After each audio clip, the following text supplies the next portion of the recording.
So it looks like the stream is up and running. We're just waiting for Eugene. It's a little bit early. And yeah, my throat is a little bit scratchy tonight. So if I don't do as much talking or if I talk like this, it's just because I threw out my voice on Friday, I think, and it hasn't really recovered since then. But I'm gonna make some food. I'll be back in a little bit.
What's up, guys? I'm back for a little bit.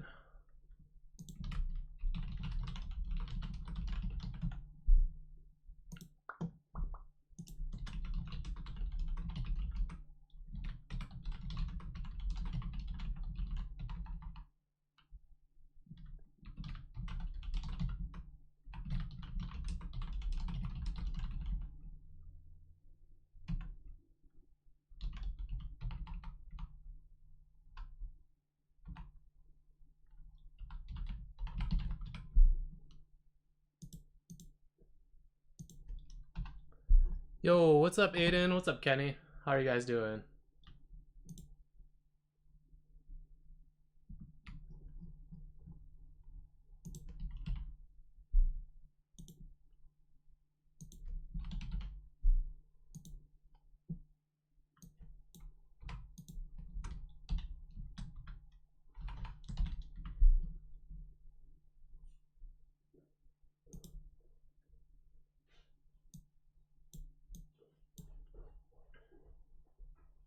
You want to say hi to the stream, Kirk? Oh, it's a stream. Yeah, you want to come chat for a little bit? Oh no, I gotta start class. Oh, well, Kirk went that way, guys. He has class, so if you're in his class, get your homework done. I'm looking at you, Aaron. You better get your homework done, Aaron.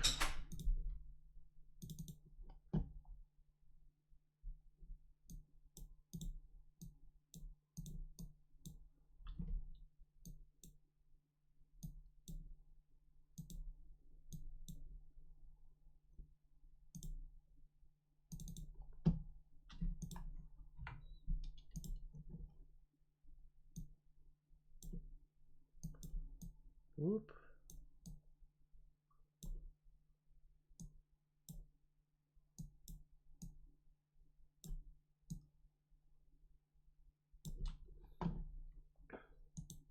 Hey, I'm gonna make some food in a little bit.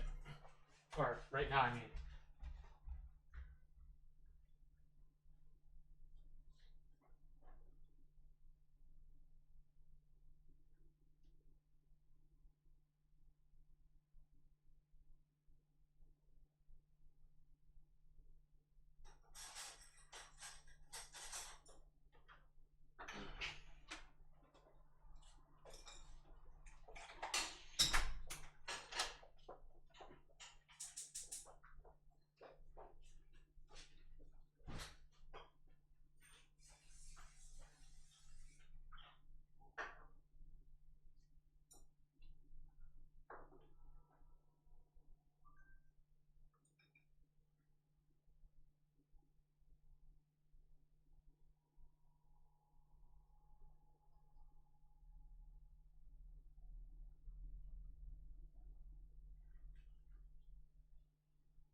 Hey.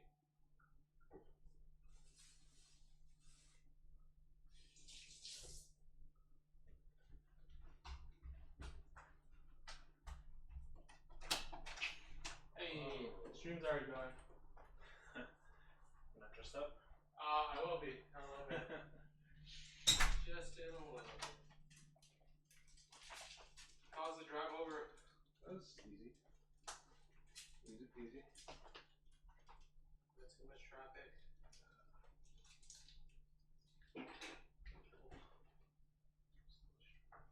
You played D&D with them too? Yeah, I did. That's pretty fun. we should play here. Maybe. We just need a DM.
Indomie?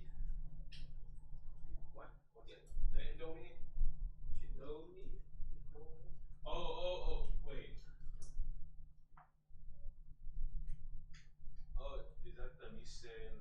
Oh yeah, the Goran? Yeah. Nice. Classics. You eat already? No, but I had a really big lunch. You want one? Nah, I'm good.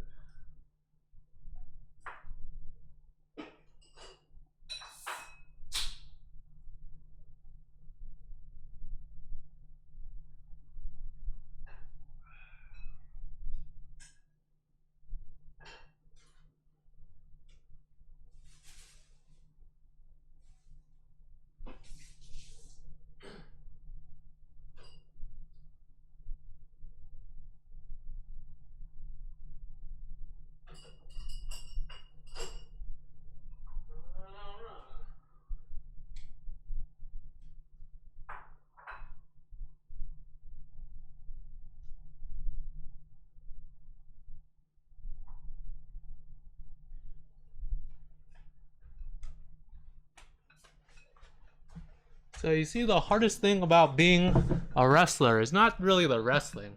It's more the whole eating thing, you know. Do you see this little mouth hole? It's not very good for putting food in, but we'll try to make it work. So Eugene's just off screen staring at me like a crazy dude, but You're gonna get noodles and stuff all over it. it's the life of a wrestler. The golden pineapple doesn't submit to me golden. Oh, you need like a green tuft on the top. I have to like actually look at the monitor to see me eat because I can't actually see the noodles from here.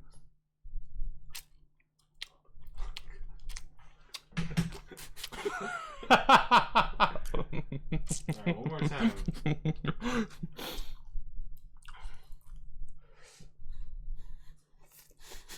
Every time I come here, I get a really interesting photo.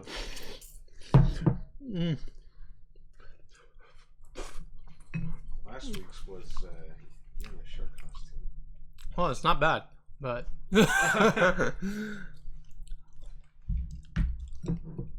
oh man. Oh wait, it was blurry. Let's go.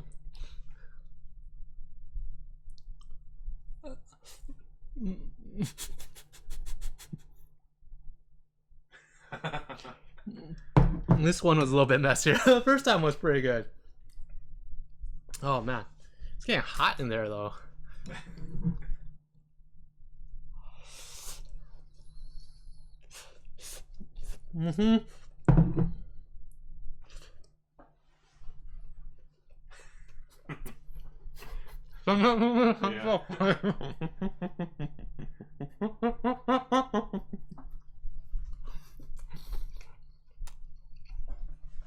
Oh, man. That goes in the chat.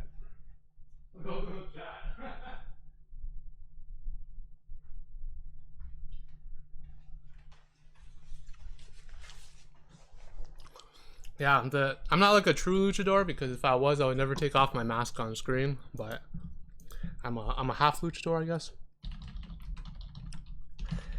Yeah, if you guys have had the mi goreng from Indomie, it's really good. It's like sweet, spicy, and then you add a little fried egg on top, and you got yourself a stew. Hello, everyone. Whew. I think if you guys want to put up, oh, you're from Indonesia? Nice. No ways. That's crazy. I know. So do you listen to Rich Brian by any chance? You know the rapper Rich Brian? He recently put out an album called The Sailor. It's really good. Your brother met Rich Brian. Mm-hmm. It's pretty crazy. Yeah. Oh, excuse me. How have you been? Same old. Just work. Yeah. More work. Work. Rihannaing up. Work. Yeah. Work. Hey,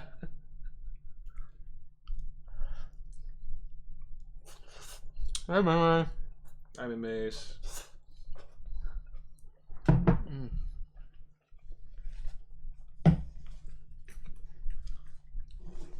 I think if you check the,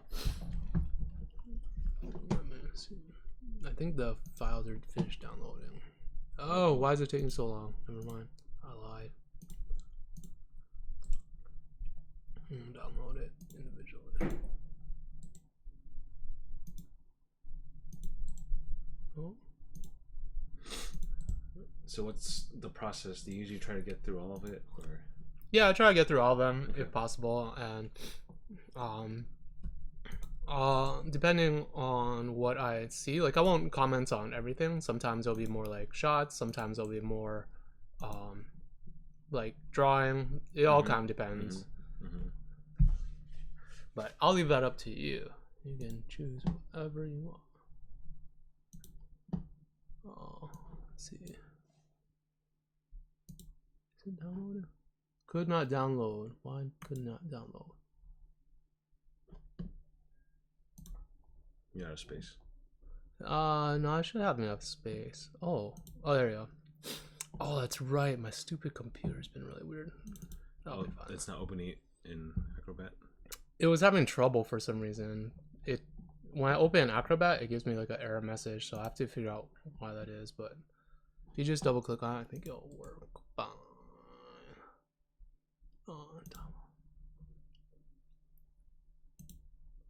Let's see, number 2. You can also open it in. Oh shit, where'd it go? Oh, with a Power PDF, and then you can. I think you can tap through this. Cool. I think it taps through. Maybe not. Oh, it does. Yeah, so you can do it that way too.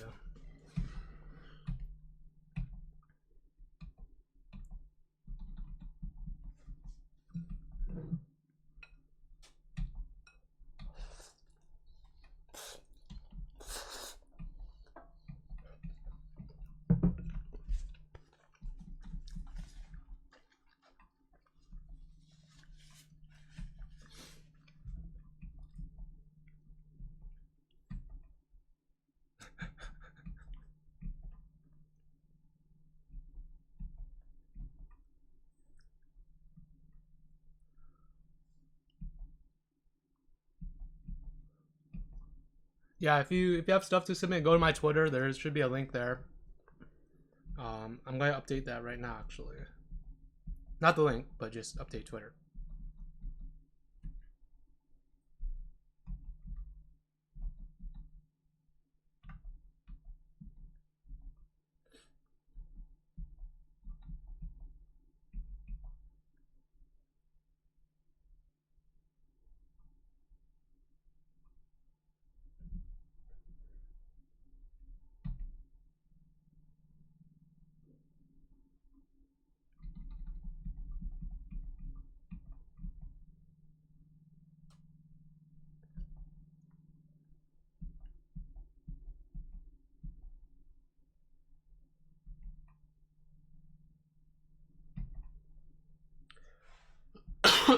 Oh, it's spicy.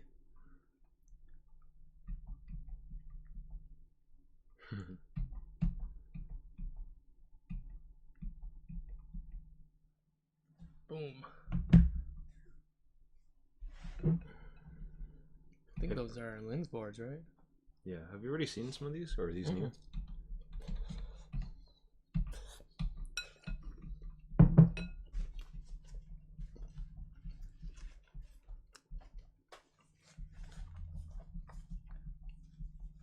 I usually go through the whole board first, just to get like a pace of it, and then I'll go back and focus on something. How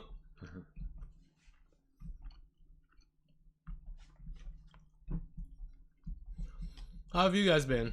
What's been going on since last Friday? What are you guys up to? That's cool.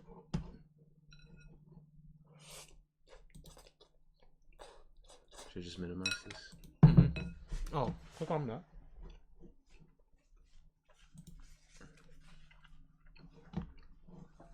And then we'll take all 4 and then the 5th one.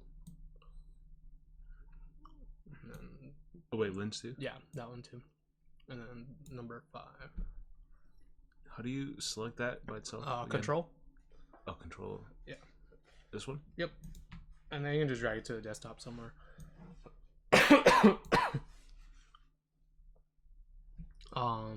Oh, skip Lynn's because it's open. But yeah, the other ones will go up there. Cool. Sick. How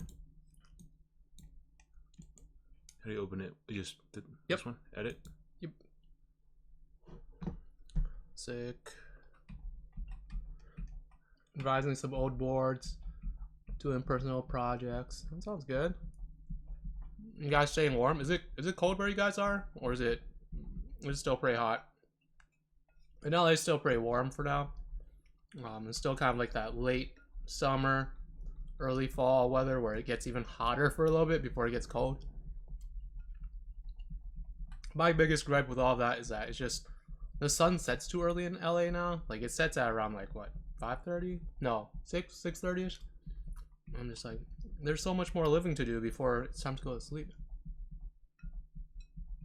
But 10 degrees Celsius, so that's like 30 degrees. I'm not very good with the metric system, unfortunately. Or the, is that the I guess that would be considered the metrics. Don't quote me on.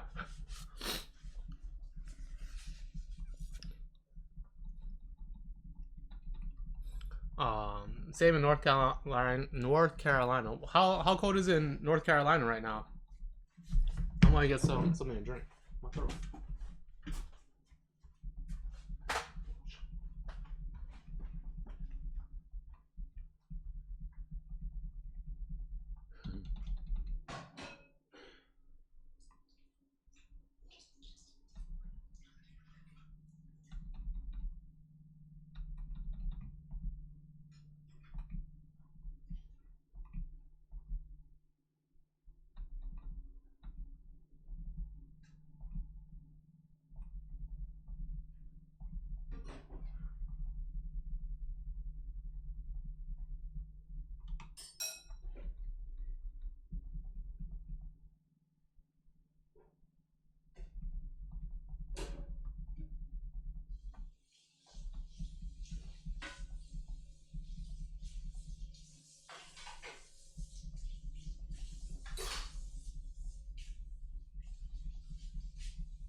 Oops.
I'm back. Also got this. Almost forgot about that. Same in North Carolina. Low 60s. Oh, it's not bad. Low 60s is pretty good. Is it just me or does it get cold really fast this year? Where we are, it's still pretty warm. So, but I imagine it'll get pretty cold in a little bit. It always happens. Like it's like 1 week where it just like flips and you have to wear a jacket all day. Raven says it does. Minmeiz says sort of. I remember there was a day in the late September that was 90 degrees for some reason, then dropped again. Yeah, that's kind of LA. LA is still hot during the day, which is not too surprising, I guess. But it gets like in the middle of the day, it's probably like around 70 usually. So you dress for like 50 in the morning and the evenings, but then you come out in the middle of the day and you're just baked. So Kevin says he saw a pineapple in the middle of the road today and thought of you. I hope the pineapple wasn't smashed. Still pretty hot in Arizona, but it is Arizona. Yeah, Arizona's always gonna be hot. Although I am curious to go there now because I heard of these mountains called the Superstition Mountains. And I hear there's some really weird things that go on over there. Like they find severed heads, like decapitated heads, and they also, someone says that the Navajo and the Apache are still guarding the area. Like they have like an enclave of them that kind of like make sure people don't ruin the mountains. I don't know if that's true. It could be just Superstition Mountains, but yeah, if you know anything about that, that'd be pretty dope. Because I was looking for a little bit on it, but I couldn't find anything. So But yeah, don't go. I heard Superstition Mountains are pretty bad. People always end up seeing weird things there, and people get hurt. And shit.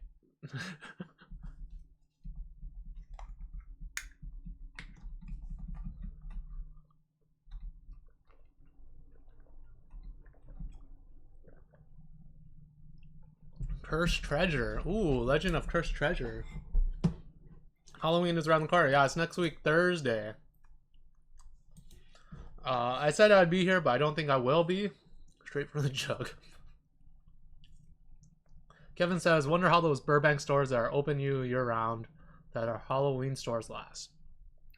I think they do pretty well, actually, because I actually bought a costume like in March once. It was the pencil costume, so if I'm buying it, I'm sure other people are. And the nice thing about LA is that there's always some type of like film shoot going on or something, so I imagine that a lot of people need costumes and whatnot. I just realized it's really hard to see like my expressions with this mask on. Like you don't see the eyeballs doing like it's really challenging, but hopefully it makes up for it.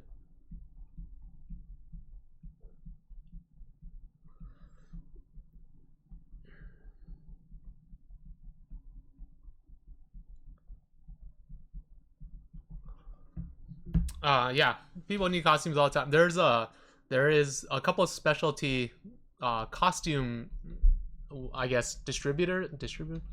They rent costumes, people, but they're like professional, like film grade costumes, so they're really nice, and you can just rent them for the day or for however long, and it's pretty expensive. It's probably about the same amount as like renting or buying like a nice costume, but you can get anything from like a Victorian style to like a real werewolf type thing, and yeah, they're super high quality. They're, like I said, they're for the movies, so yeah. So if you're ever interested in that, that's always fun. Mr. Miguel says a costume store that was open year round here just closed down. That was really sad to see. Yeah, it's a tough business being a superhero. A lot of times costumes are too expensive or don't hold up, so you have to make your own, and that's just, I feel like that's the economy working against superheroes now. And like people don't tip as well as they used to. You know, you save someone and then they would give you like maybe $10-20, you could buy your lunch, but there's no 401k saving people, there's no insurance, you don't have those benefits, and like if you get hurt on the job, who's going to help you? Minmeiz says there's also those Christmas stores that are open all year round too. Man, Christmas and Halloween are really encroaching on the whole Turkey Day thing. I get that turkeys are, you know, an animal and we should preserve them and whatnot, but it's, you know, I think it doesn't get the respect it deserves is what I'm saying. I think Halloween and Christmas need to like back off a little bit. Give it like, you know, give it a little bit of breathing room. Let Thanksgiving have its thing, do its thing, you know. So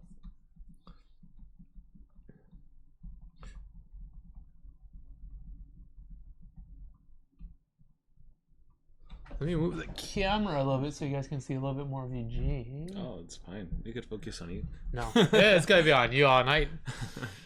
All night. Yeah. Kirk was here earlier. He says he has class though, so he can't stop by. Oh, is he upstairs though? Yeah, I think he's upstairs. We should like. So he's streaming too? Yeah, he has class on Tuesdays.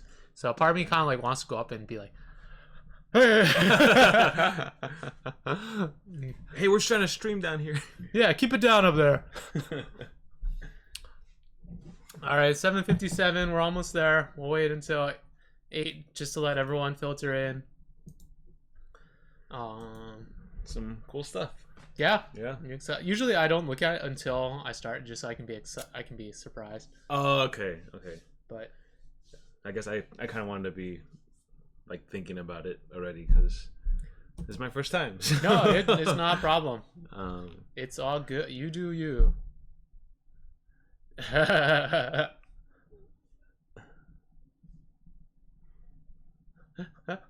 Kevin says hit a broom on the ceiling and tell him to keep it down. You know, at our old place, Kirk has a 3D printer and we could hear him I could hear him print from my room, so sometimes I'd be going to sleep and I'd hear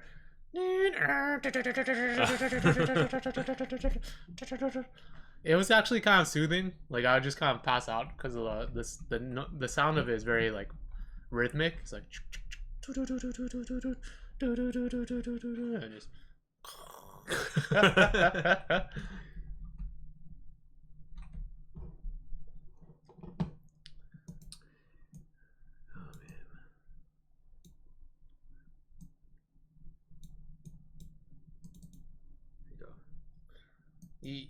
How do you toggle between different projects, or can you? Oh, it's right here. Oh, I see it. oh, sick. Oh, cool. Not bad. Not bad at all. This is your first time using this? I was using it a couple days ago, but okay, because I was trying to convert final draft script to text, and this was the only free one that I found, so I was like, oh, I'll stick with it. I don't know why Acrobat is acting up though. It only started happening recently. I downloaded it and then reinstalled it. It's still giving me trouble. And then you just do revisions on Photoshop? Yeah, I'll use the snipping tool and then I'll screen grab it and then I'll copy paste it into Photoshop and then do it that way. Yeah, I was trying to figure out the best way to do it because like it's not optimal for Storyboard Pro either, even though that'd probably be the best. But yeah, so I just screen grab it, copy paste.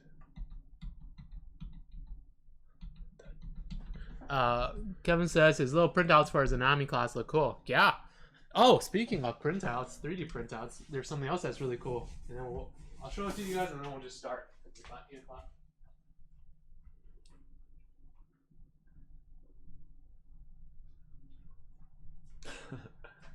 He made one of these. What? He made a pineapple. I don't know if you can see it in the thing, but it glows actually. There's a LED in it.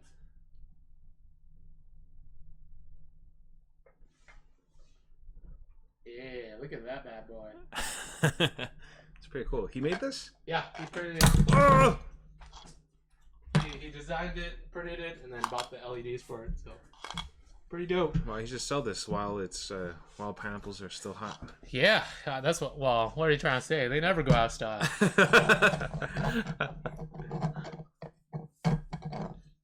But yeah, ask Kirk about it. These things might be too sharp. Oh yeah, for sure. Yeah, they might kill someone. This is pretty sharp too up here. Yeah, there's some lawsuit going on. All right, guys. We should like leave it here somewhere. We should put it right here next to your other pineapple. Oh yeah. Oh god. Prototype. The prototype. He needs like a latch on there. So we'll put it right here.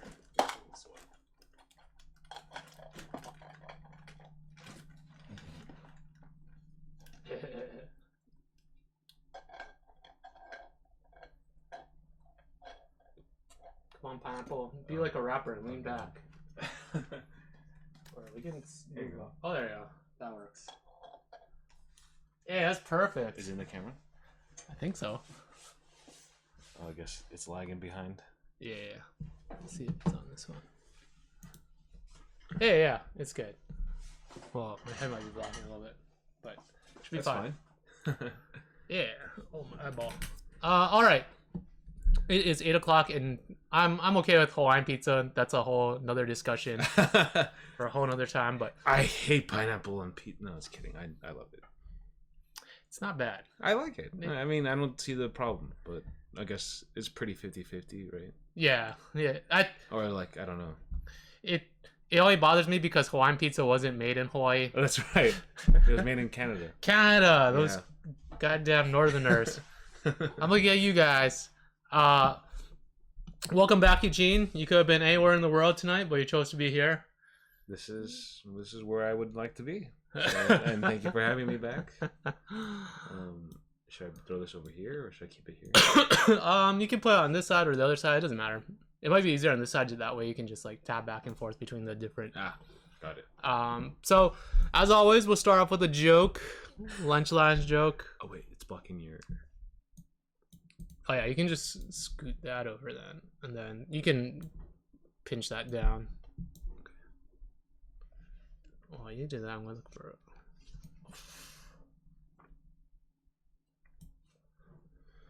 Okay, this one's kind of Halloween related just because it has blood in it, but what has antlers and drinks blood? What has antlers and drinks blood? I don't know. It is a... Oh, wait, there's actually a drawing on the other one. What has antlers? Here you can see the antlers. And the answer is a mosquito. Oh. They're so painfully obvious. Mosquito. And it has a drawing too. So perfect. It's so perfect. Oh man. Oh. You feeling good now? Now got me. I think it gets me every time. Every one of those jokes. The intro jokes, the outro jokes. They're all terribly good. I'm glad you think they're terribly good. Because a lot of people think they're terribly bad. I enjoy a good pun or a good joke, bad joke. Good joke, bad joke. Good joke, bad joke. You want to play good joke, bad? All right, so I guess as an overall, I'll probably focus more on the technical aspects of the storyboards versus like the storytelling part of it or the story itself. Because many times when you work in TV animation, you get a script, so there's not many chances to kind of like, I mean, you can pitch your own, like, not your complete own version of it, but maybe like you might be able to tweak like a moment within the script so that it maybe like works better.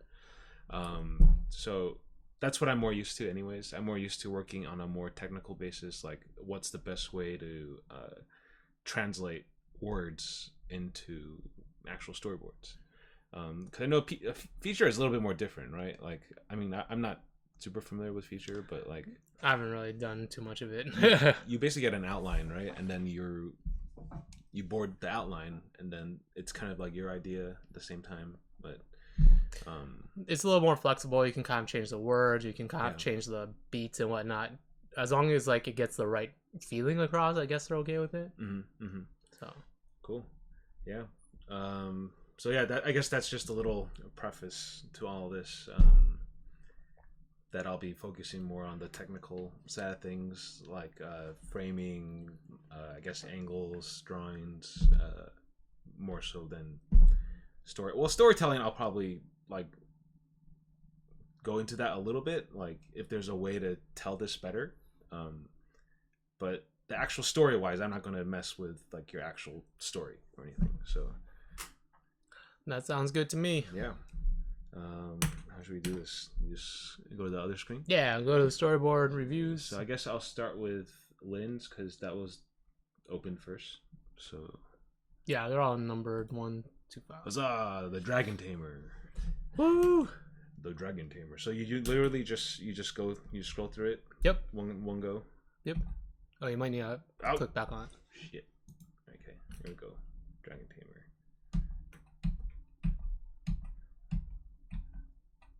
How fast do you usually tap through it? Oh, I usually just pitch it to them. Oh shit. Okay. Well, I'm not very good at pitching. Shoot. Okay. Well, also to preface, I normally don't pitch. I normally just make a really timed out animatic, and I just press play. But, it's fine. I'll do the pitching if you want. How about let's do a combo thing. Okay. Why don't you, or here, you man the arrow. Okay. And then you pitch it. Close the book. Dragons. Sophie! Sophie, you gotta be late! Coming. Were you reading that boys book again? Mom, I told you it's not a boys book. Oh my. Sweet little princess. Happy birthday. It took us some time to decide, but hope you like what your mom and I got for you. So what do you think? Dun dun dun. Reveal his dresses. Dresses again? Dad, I told you I wanted something other than a dress this year. I know, but I really wanted to try this new SS collection on you. Alright. All right, I'll take them, Dad. So your daddy was screaming and jumping around at 4 a.m. when he finished his designs. Oh, you should have seen him too, darling. Not that many girls at your age own this many dresses, so you should know how lucky you are. You should know how lucky you are. Sophie! Mom is a bit concerned that you like stuff boys would like more. But that's just how I am. But you're gonna be a lady, my dear. A lady doesn't read a book about dragons. You might not understand now, but you will when you grow up. Okay. Let's put these dresses in your room first. And we'll eat a strawberry cream pie together. The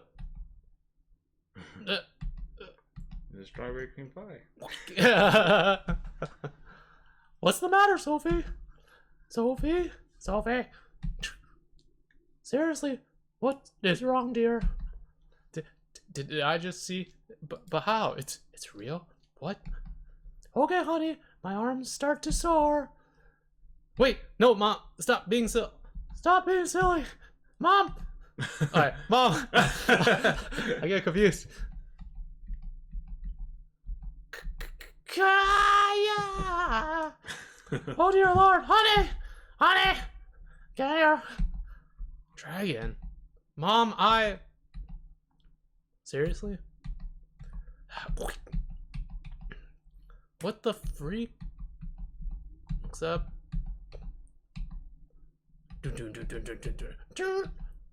So, what happened here again? Sophie, are you? Oh. Hey, Mom and Dad. This is my friend Valentino, by the way. He says he snuck in because he really likes your dresses, Dad. Dad? A dragon likes her dresses. A dragon likes her dresses? My dresses? Is that the end of it? Oh, yeah. I think it is. Cool. Yeah, that's really good. This is really good stuff. I enjoyed the story. It was cute. It was fun. It's funny. I had a couple of chuckles when I was going through it at first glance. Yeah, honestly, I don't have too many notes for this, but I mean, there's a few, but I guess this is a question for Lynn. Were you thinking into getting more into, I guess, comedy, like TV animation or feature? It might take a little while. It might take a while. Oh, okay. Yeah, it's like a half minute off, that's why. Oh, wow. It's just how YouTube is, so. Yeah, that was pretty fun. Yeah, like, it's good. There's nice beats. It's cute. Lynn says, both. Both. Okay. So I guess one thing I noticed, like right off the bat, was framing. Some things are kind of cut off, like a little bit in, I guess, like awkward ways. Like this book, I feel like you want to see most of it. I feel like right now it's kind of edging too close to the bottom of the frame. So like, I think it's just a matter of filming it wider or just panning the camera down more so that all of it is framed in and then the hand comes in, you know. Even this too, the like, since you're kind of playing up the horror of it all, like whoa, like what the heck is that? Like that whole hand can just like, you know, boom, slam in and then like slide it away. You know, just ways to kind of play up that kind of that emotion. You know, how to plus it. Oh, and then this is another note. So I personally like this shot of her walking away, but in 2D this wouldn't float. Like this is too much animation right here.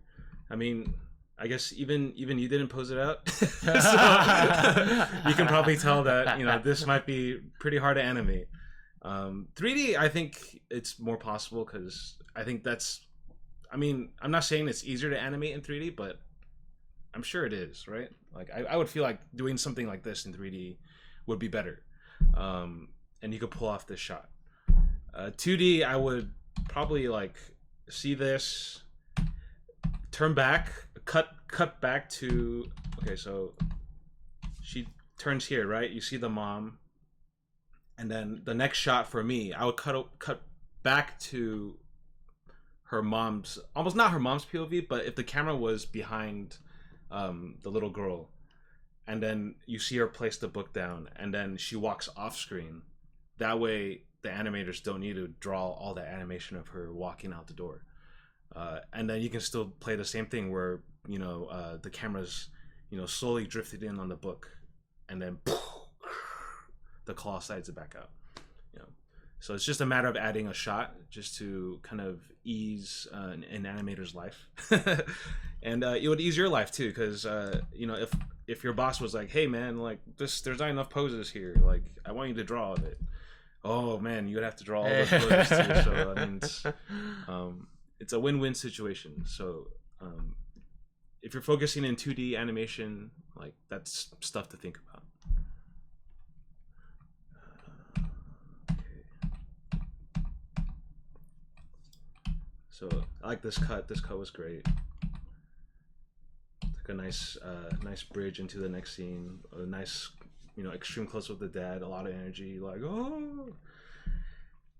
And this was cool. I dug this. So here's another framing thing too. Her head's kind of cut off at the top, like right here. I think watch out for those. That's just my little pet peeve. Maybe under another director or boss might be okay with this, but for me, I think it's a little distracting. I think just framing it a little bit higher where her head's not cut off is better. The only times I ever buy the head cut off motif is if this thing was framed like extreme close up. That's the only time I ever buy it. Otherwise, it's just it's distracting, and I feel like most people don't like it, right? So yeah, it feels too close to the top of the frame. Like the eyes are like super right close, and I guess this also kind of messes with the focus as well. Like yes, the focus is on the dress at first, but the audience's next focus should be on Sophie, and right now my eyes are still kind of leading towards the dress. So in ways I would kind of frame it kind of like out this, like I would actually not truck it out so directly, not and I would probably, maybe it might be better to draw it out. Yeah. So and then you just copy it. Edit, copy, And then Photoshop. Yeah, and you just paste in there. Probably new layer, right? Here we go. Nice. So sorry, just adjusting the Cintiq. Oh, you can do anything you want. Okay. You can move the keyboard too if you want. I do like this.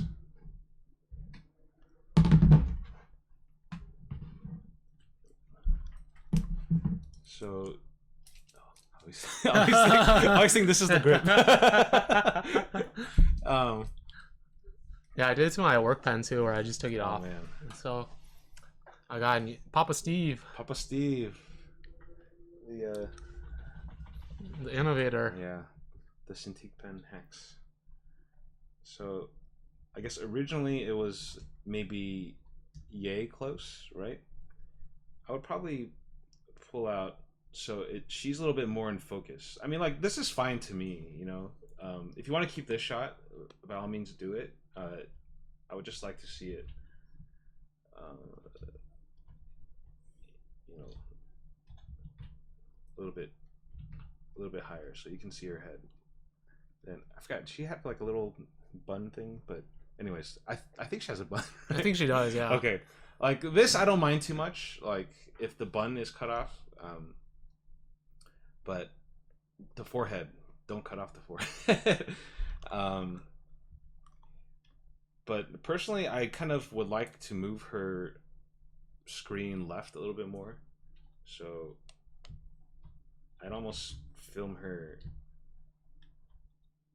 just like this a little bit more, so she's a little bit closer to the center, and she's not so far off. That way, the audience is forced to focus on Sophie versus the dresses.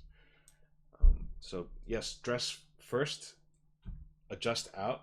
Sophie's the next focus. So you want to do that too, and then might be great to even play with some rack focus as well. Like she's like when it pulls out, she's in soft focus, and then rack focus, and then the background goes blurred out. And that way you can also play with focus of a story point like that as well. But cool. All right, next shot. Were there any questions or anything? Nope. No. Okay. Everyone's super chill. If you guys have questions, just post them up. Post them up in the chat. Feel free to just shoot me a question. So this was cool. It's cute. I like the acting. It's all really cute. Yeah. So here, like I love this cut. So when I watched this initially, I was thinking like, oh, this is kind of a match cut. Like how would I bridge these two scenes? Like I like the energy that, you know, she's all dressed up in the big poofy dresses and stuff. It's like a nice hard cut to her. But for me, it's a little bit confusing too. Like I think when I first watched it, also I was like, wait, is this the same scene or is it okay? It's a different scene now, and it's because this shape, this size of her right now is a little bit close to this size. So two solutions. One solution is to punch closer on this. Yeah, I'm just gonna do another screen grabsies. Yep, that's the life. Turn these off. So one solution for me is punching in closer. But when I thought about punching in closer, I was like, that might not work because you want to see all of that, you know, frilly dresses and stuff as well, right? That was the point in probably you filming it a little bit wider and not so up close. So my next train of thought was, oh, well, let's go back to this scene and maybe we can film this wider, you know. So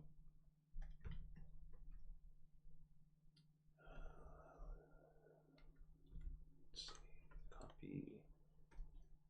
Getting the hang of this slowly. Yeah. I think just filming this just a lot wider, you know, probably, you know, I'm just gonna resize this. Yeah, you can make it. Yeah. I usually make it a lot smaller, just so it's easier to work with.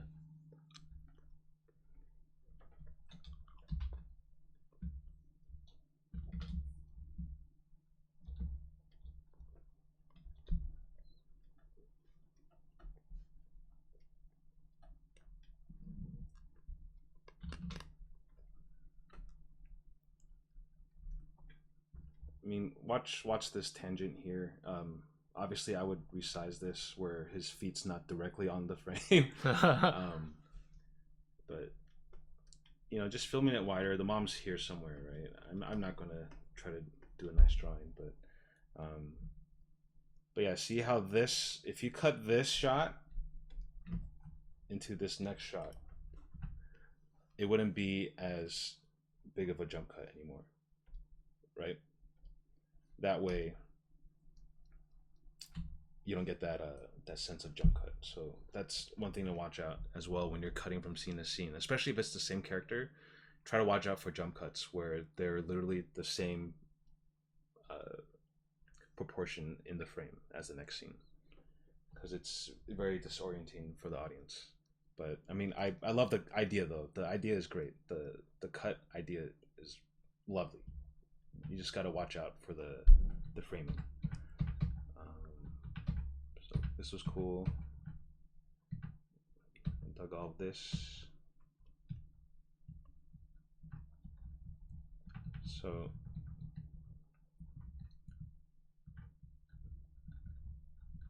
just another thing. I mean, like these two scenes work fine. But here I would kind of like to play more of a different camera angle.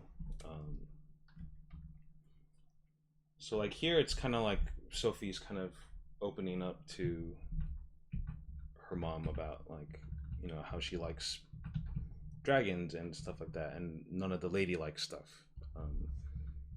Right now it's a little bit flat because the horizon line's like somewhere here, and then I mean this one's kind of an up angle too, but it's very similar shots, you know.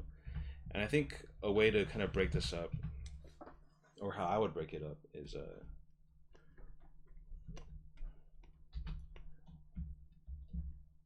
just getting a nice over the shoulder shot versus just seeing part of her dress. Like yeah, like this works right here, like seeing her in the foreground with her dress right here, but I feel like it would have much more impact if key.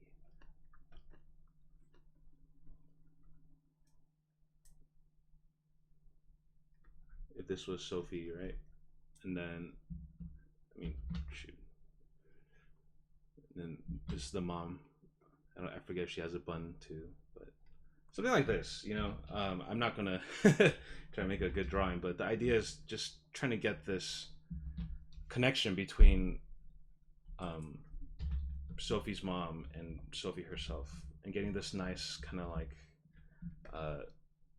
down angle shot on Sophie. It's like, you know, what a parent's POV would be of like talking to their child. You know, they're looking down at all the time, and this is Sophie kind of, you know, telling her mom her feelings and stuff. So like, instead of playing it so eye level in like the previous shot, like it might be more impactful playing it like this, and then just getting a nice sense of who Sophie is talking to as well, and who the mom is looking at.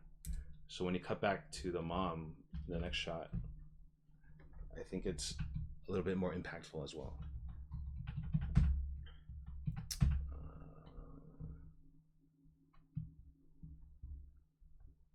Then even this too, the framing, like, so you've kind of set up that Sophie is mostly screen left, and I think you should keep it that way. When we cut back to Sophie here, she's on screen right now. I think it's just a matter of kind of moving her over this way to the left, so then you get that nice sense of, you know, A person talking to B person, and then B person talking to A person. So watch out for that. This is also kind of a jump cutty shot too, because they're both on the same side of the screen. So that this is also something to watch out for.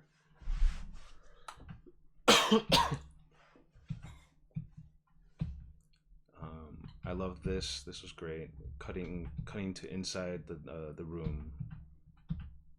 It opens. This was hilarious. I love this.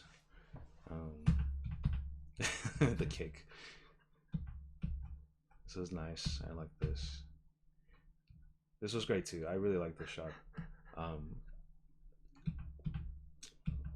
else was there?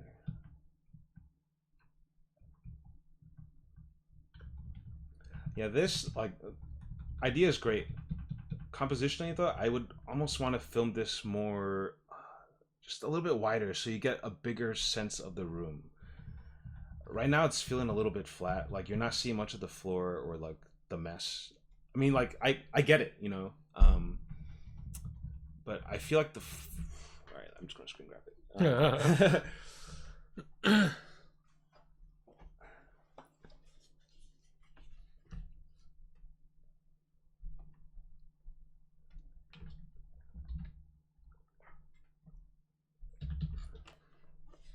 So probably more of like a wide angle lens, I feel like, for this would be a lot more beneficial. Hello. Every time. I'm back, Arthur. Hello. Well, hey, Arthur. No, come join us. You can watch Eugene do his magic. Oh no, I'm drawing a background. Don't look. That's why he came in. He's like, "You're doing backgrounds." Wait a second. Take my job. No. God. Don't worry, I can't take your job. Look at these bad perspective lines. Oh yeah. Ooh. Oh. But yeah, just getting a sense of the room a little bit better, like seeing the floor, I think would enhance this shot a lot more. And even getting like a nice like foreground element here, or whatever, like a toaster. Yeah, see, he likes those foreground elements. Oh yeah, cover it up. Get a little bit of I don't know if any of you have taken Will Weston classes. A little bit of big, medium, small. You know. Oh, yeah. Get that lasagna going. Get that thickness in there. Get thick. Baby. A little bit of danglies. I don't know why there'll be danglies in here, but it you know, it sells the mess a little bit more. But yeah, just kind of getting a better sense of this mess would, I think, enhance the shot a lot. But I love the idea. Idea's very good. Good. Yeah, make some zigzags in there that we talked about. Oh yeah, zigzags. Oh yeah, I know the Some zigzags. Zigzags. Yeah, man, the zigzags came up today actually. Really? Yeah. Wait, is it the zigzags like leading up to where like the eye should kind of like I lean to the Yeah. focus. Okay. Fucking zigzags. I guess I'll explain a little bit of the zigzag. I mean, maybe I hope it's the same zigzag. Well, I mean, I kind of did it here. Yeah. But you see how I first planned this heavy foreground element here, and then did another one right here. So it's kind of like zigzag, and then there's another thing here. I don't know what's there, but it could be whatever you want. And then here, and then whatever. I mean, right now the focus is the entire room, so there's no specific one thing. But if you're ever, you know, composing like a nice layout, and say there's like, you know, Indiana Jones Raiders of the Lost Ark, there's like an idol thing here, right?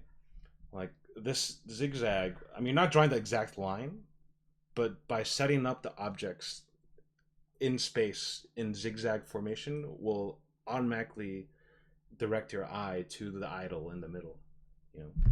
So I mean, that's just a little trick. You can try to use it in your storyboards as well. I think it helps, especially if you're shooting like a wide shot of, I don't know, let's say like a character in a cave or something, and they're standing on like a mound, right? I don't know why there's a shorter guy there, but oh, big, medium, small. Oh my god, it's so ingrained in my head. But Short round. He was the small. but same principle. I mean, I'm you know, oversimplifying this.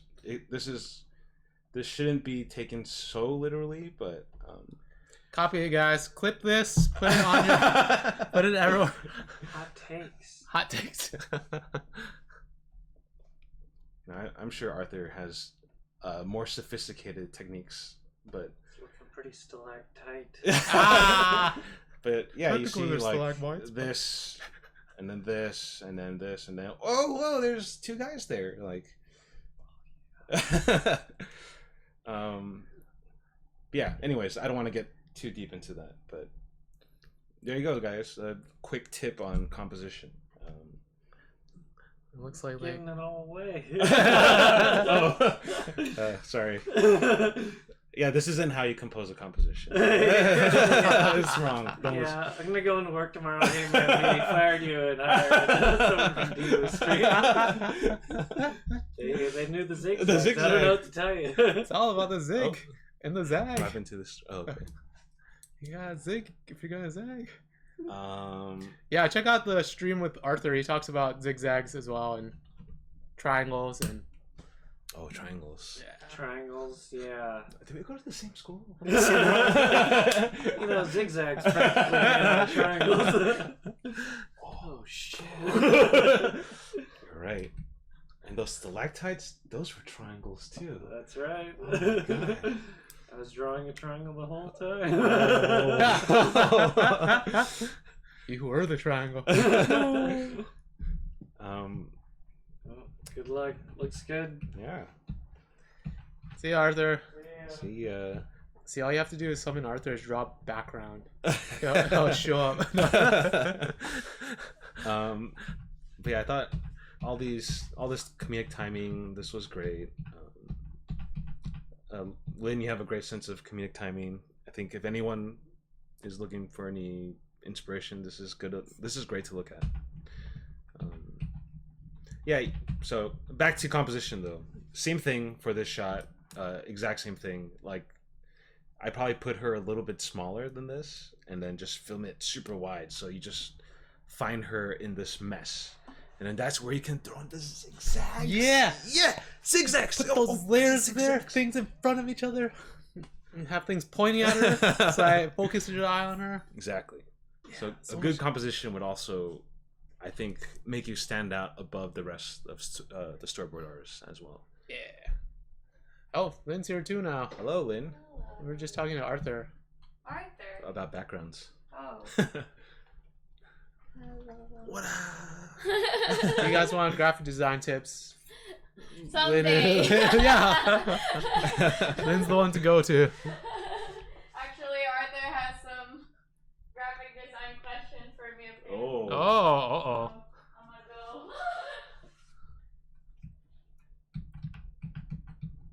gonna go. This was cool.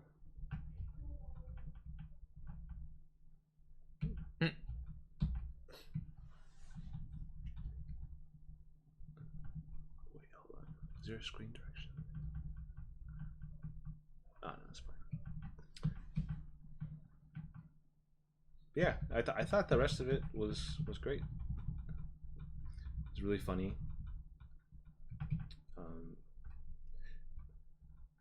Yeah, I don't know. Yeah, it I looks got good. I got nothing else to say. No, I thought the It's- same things. Yeah, it's very just very, I feel like very picky kind of stuff on my end. But yeah, I think if you just focus on composition and some layout stuff, like I think you're doing pretty good. So Big thumbs up. But always. But anyways, Yeah, good stuff. Good stuff all around. did you guys have any questions for, like, maybe I'll do it this way, like with each boards I look at, if you guys have any questions, you can just throw them at me right now before I move on to the next project. Yeah. Throw those questions up in the chat. Just we'll hit them. Mostly good job. Not picky at all. Really good advice from Minmeiz. Batui's. Yep. Yeah. Okay. I thought the same stuff too. Like compositionally, it could use a little bit of finesse. It's like very small stuff. Like Mm-hmm. it's just small things here and there that would really push it up a little bit. But Mhm. otherwise, I think like the shot choices are pretty good and everything else too. Cool. So, Sick. no questions? Or Caleb says, I'm in a similar place as Lynn. What? I'm in a similar place as Lynn. Not sure whether I want to go into TV or feature. Is it a choice we all have to make? Can you straddle the line? No, it's not a choice you have to make. Well, I don't know. I guess it kind of is, but I mean, I think you could blur the lines. I've seen a lot of feature people go into TV and vice versa. I think just a thing to keep in mind is, like for TV, backgrounds have to be pretty tight, like, because everything is for TV. Like, I want to say 90% of animation is done overseas, and the overseas studios need a very tight layout. Like, everything needs to be precise, or else they can call back and be like, well, you know, we just followed the board, so like you can't complain. So it's got to be tight. Feature boards, I think backgrounds can be a little bit more loose because it all gets kind of processed into their own animation department in the end, where the layout artist kind of puts it into perspective and then makes it like a more interesting composition or whatnot. Yeah. But honestly, yeah, it's up to you, man. Whatever you feel more strongly about. For me, I knew that I've always kind of loved more of the anime style, so like I kind of stick to more action adventure type of shows, and I feel like most feature animations don't have as much action, unless I guess like there's like Enter the Spider-Verse has a lot of action. Oh yeah. Incredibles does too. But otherwise, Good point. yeah, I think most of it is generally mostly just a comedy, I guess, and family adventure maybe. But Yeah, it's more like character acting than anything. right. Yeah. So my focus is very different, but I mean, yeah, I think it is good to be well-rounded too if you want to be. This is just my choice that I made, that I want to do this because I love it so much, you know. So I honed my craft in one direction. Yeah, I don't know. I hope that answered your question. Caleb says, would you say that too technical or clean drawings would turn feature folks away? I don't think so. I think they care about more about, like you said, character acting and stuff like that, right? I think if you nail the character acting, but you put in like badass, like, you know, layouts and stuff, like they're gonna hire you. Like they're gonna be like, oh crap, this guy can actually draw backgrounds, like, Yeah. and like compose like a nice shot with the characters in them, you know. Yeah, I don't know. I think I've heard some stories where like some TV storyboard artists that get into feature, like some of the feature directors are like kind of blown away, like, whoa, like these are nice drawings and like everything's like in perspective and stuff. It's nice. So I think doing that, I think raises the bar. I mean, I'm not saying like do beautiful backgrounds but shitty acting and stuff. You know, that's not going to get you a job. I think what's most important for features is like what Dwoo said, like good character acting and stuff. And I think layout is nice. It's extra. But that might give you an edge over other board artists that might have the similar abilities as you in acting, etc. So Caleb says, that makes sense. Thank you very much. cool. Lynn says, so I want to study perspective more, but not sure how. Is there anything I can do to practice on a daily basis?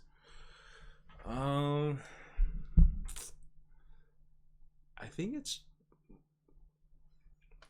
for me, it's more just drawing it more often, and maybe kind of spicing up your shot selection as well. Because I did notice that a lot of the horizon line is kind of just kind of eye level, which is why a lot of these shots end up more flat, you know. But for me, like, I'm not bothered by it with this these boards, because I think that's the kind of direction like this type of style is going for. But if you really want to work on perspective, like, you know, work on shots, kind of like what I talked about before when Sophie is talking to her mom. Just getting more of, you know, shots. Where is it? Is it right here? Right here. You know, shots like these, you know, like just getting more of some variation. And I think the variation will help. Like, it would automatically force you into drawing, I guess, more accurate backgrounds, you know. Did you have any tips as well, or? For practicing, just like screen grab other people's stuff, and then like if you watch movies, like pause it and then try to draw like a perspective line somewhere, or figure out where the camera is pointing. Like in this one, the camera's like kind of like a down shot, so try to figure out what the perspective lines would be for the ground or something. Mm-hmm. And that's like a good way to figure out very quickly like how people compose shots and how you can go about recreating them. I would stay away from anime for the most part for talking stuff, because it's really flat all the time. But if you want to do action, there's a lot of action stuff you can look at for perspective things. It's mostly studying other people's shot choices, I think. And then there's also the Andrew Loomis book on perspective, or it's like in the Learn How to Draw Everything book, and there's like a part in perspective about that, and that's really good too. But yeah, definitely forcing yourself, like what Eugene said, using different shots will make your work, it'll force you to understand it better. Right. Because I feel like sometimes with the certain choices of shots is because I guess one might not understand the perspective for like a different shot, so they kind of shy away from it, you know.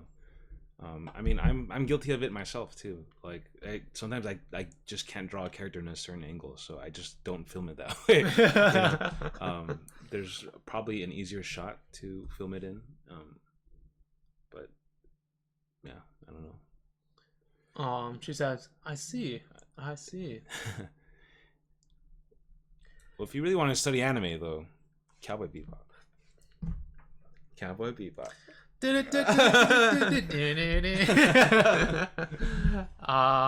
Dragon Scale says, I desperately want to get better at drawing, but I feel like I need mentorship. Are there programs for that? I don't know if there's like mentorship. I mean, that's really up to whoever the mentor would be. I know Stevan has like a pretty good drawing class going on, right? I don't know if it's still going on. But... Yeah, I'm not sure if it's just the class, because it could be the class or it could be also the review too. But right. I don't know which one is going on. Yeah. But mentors wise, I don't know anyone that is like looking for a mentoree? Apprentice? Apprentice, yes. A mentalist? Mentor. Yeah, I don't know anyone specific that's looking for an apprentice specifically to teach personally, but classes wise, I mean, there's Kirk Shimoda's class. He's right upstairs. Stevan has a great class. I'm sure CDA has a bunch of great drawing classes as well. Yeah, CDA is good. Yeah. I feel like at some point it becomes less about the teacher and more about just doing it, right? Like, yeah. I feel like a lot of people fall into like, it's good to have someone to tell you when you're doing things wrong, but then it's also good to develop those skills. Like, I think if there's like a chart of like skill and like progression, at some point no amount of class taking will make you better, and no amount of like direction from someone will make you better. You kind of have to like do it yourself. Like, you'll plateau off at a certain point and you have to like kind of bring yourself up again to another level. So it is good to have a mentor, but also try to be analytical and critical with your drawings, because that'll take you even further later on. Right. Because like at a certain point, like, I don't think there's anyone that teaches us anymore. Like, even if we do things not correctly, most of the time, because we're professionals, no one's going to say, hey, that's wrong. They'll just change it and not tell you. Right. But yeah, I'll say the secret to drawing is that there is no secret. There's no secret. Yeah, that's the secret. I mean, I feel like as artists, I've always, like, I was always saying like, oh man, like, I wonder what training they did, or like what like mentor they had, and you find out, like, lo and behold, they just drew a lot, and they just love the craft, like, and now that I've been working in animation for 10 years, almost 10 years, some people ask me like, oh man, like, what's the secret, like, what do you like do and stuff. I'm like, there's no secret. I just drew a lot. Like, I think the more you work, the more you realize, like, shit, like, this person put in a lot of work. Like, I mean, sure, I'll say some people are like just like naturally like learn things faster, or are just very talented, but I think they put in a lot of work as well, And the other trick is to make it look as easy as possible for others. We're all magicians. We all want to trick others into thinking like, oh yeah, I just did it like this, And the truth is, like, no, there's a lot of blood, sweat, and tears behind any work, I feel like. Yeah, that's it. Listen to him. Yep. All right. So, should we move on? Yeah, let's go on to number 2. It's 8:47. Wow, it's 8:47 already. Oh crap! Sorry, I'll move a little faster. It's okay. I go over time all the time, but I don't know if you have somewhere to be at 10 o'clock. No, I've got nowhere to be. So this is Mindy's boards. Wild Gooch. Wow, goo. Is it goo chase? Yeah, goo. Oh. It's goo. Yeah, it's like slimes. Ah. So I remember I don't remember there being dialogue in here, so I'm just gonna. I guess I'll make some sound effects. I'll try to. Yeah, do it. All right. Oh wait. Oh no, this isn't even the beginning. Sorry. Oh, spoilers. Dun, dun, dun, dun. And then they run.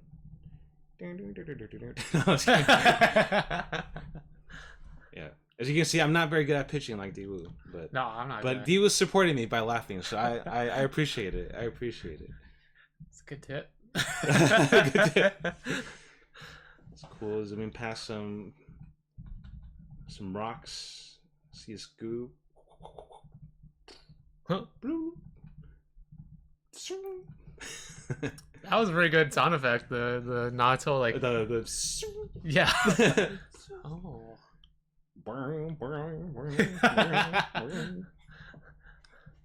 God damn it! Even though there's no dialogue, but I'm imagining him saying "God damn it," and then whoa, he catches it, and then a magic spell.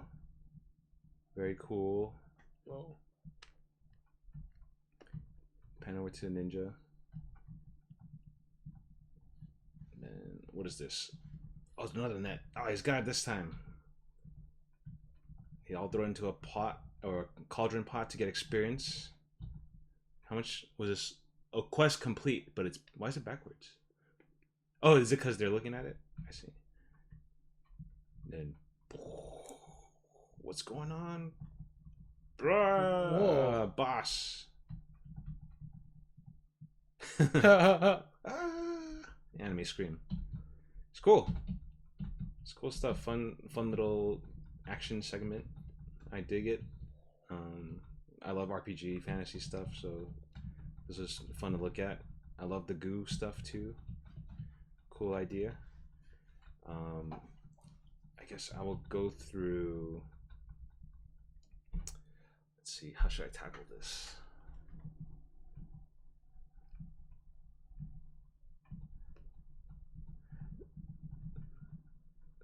So I guess I'll just go through it by scene. I'll try to go through it fast. I might not be able to like make it through all of it because I want to get through all the boards or everyone's boards. But I'll kind of give more overall, I guess, notes. So. Minmeiz says it's an old assignment from Steve's class. 3v3 chase scene. Cool. Oh, that's a lot of people to draw. 3v3.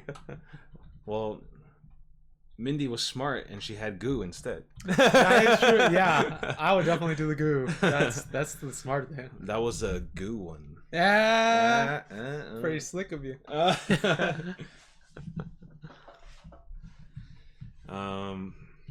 So for this, I think for this shot, you probably want a more exciting, more dynamic shot. And how I would change that, you have the right idea. I think you're like halfway there, like, and it's just a matter of pushing it a little bit more. Let's see, screen grab. Let's go, screen grab. Copy. Maybe I'll make a new one. Or no, just okay. Go. So I would change this. So the previous shot was a down shot, right, on the slime, and then you see the shadow creep up like dun, dun, dun, dun, dun, dun, and then you don't know if it's gonna get it, and then we cut to the next shot like like it's a guy jumping at the slime. You know, like I'd even build up the suspense. I don't know if you're on like a shot limit with this. I probably wouldn't even cut immediately to this next shot. I would build the suspense as well. Like, see the shadow, maybe the slime doesn't even notice, you know? And then we cut back to the guy, and then he's like, you find out, like, what the shadow was or something, you know? And then we cut back to the ooze, kind of, like, doing its thing. And then maybe he, like, notices, like, like a rock, like, you know, pebble that the guy like crunches on as he takes another step, and then the slime kind of like bounces off, you know, just to kind of like, you know, really play up that suspense of like, oh, is this guy going to get the slime or not, you know. I mean, that's just food for thought. I'm going to focus more on this composition. I would probably shoot this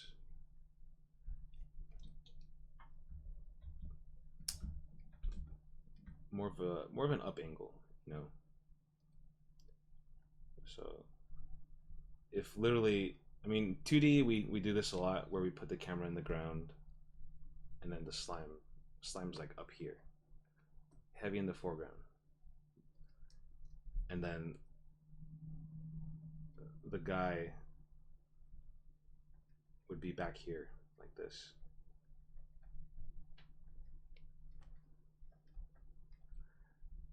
And then he would probably jump towards camera versus, so like with your original one, you had the right idea. I think it was just a matter of pushing it where the slime is heavier in the foreground. So that way the next panel, oh wait, I just copy it. Yeah. Here we go.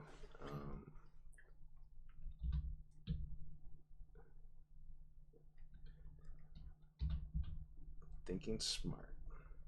Yeah. I mean, there would be a lot more poses in between, of him like anticipating the jump, and then, you know, the second pose of him actually jumping, and then maybe another pose of him like kind of gaining air, but you see the slime starting to like, you know, jump out of screen, and then the last pose is him crashing to the ground and missing the slime. You know, but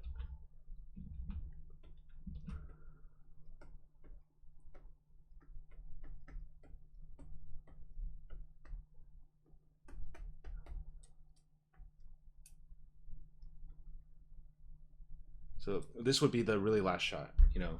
So I think this already improves on the old shot, because the old shot's kind of more of like it's a very flat shot. He's not really kind of like falling towards camera. I think with action, you really want to excite the eye, and just getting a character move through like that Z axis, you know, like towards camera, that automatically, like, for some reason, it really excites the eye and really excites the viewer, like, because he's going from so small in the background and then he's animating forward and then getting big close up to the camera, and that just makes it much more exciting. And then I'd maybe even continue the shot as well, where you see him get up, right?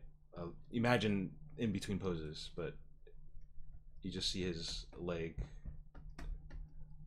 That's my shitty drawing of the leg. But he gets up like this, and then he runs, you know, past camera like that. So it's just like, so this is kind of like my thought process, like, oh, like, how do I stage it so it's super exciting? And most of the times I would try to do things that go towards camera or start close up on the camera and then kind of move away. Like, either of those like really helps kind of sell the action and sell the I guess the dynamics of it all. And so like originally I thought like, oh, maybe like I would just end the shot here, but then I thought again, I was like, oh, it might be actually cool to see, like, you know, feet heavy stomp through. So maybe this is his other foot kind of coming into screen like this, and that kind of adds another layer of, like, you know, like, damn, this foot's getting really close to the camera and stuff. Yeah, all right, so I'll move on. So yeah, like, I guess, yeah, you actually had the same idea too, but it was just filmed a lot more flat and more like eye level. So that was cool. I think this is just a matter of kind of composing this a little bit better. Like, I like the idea, the shot, but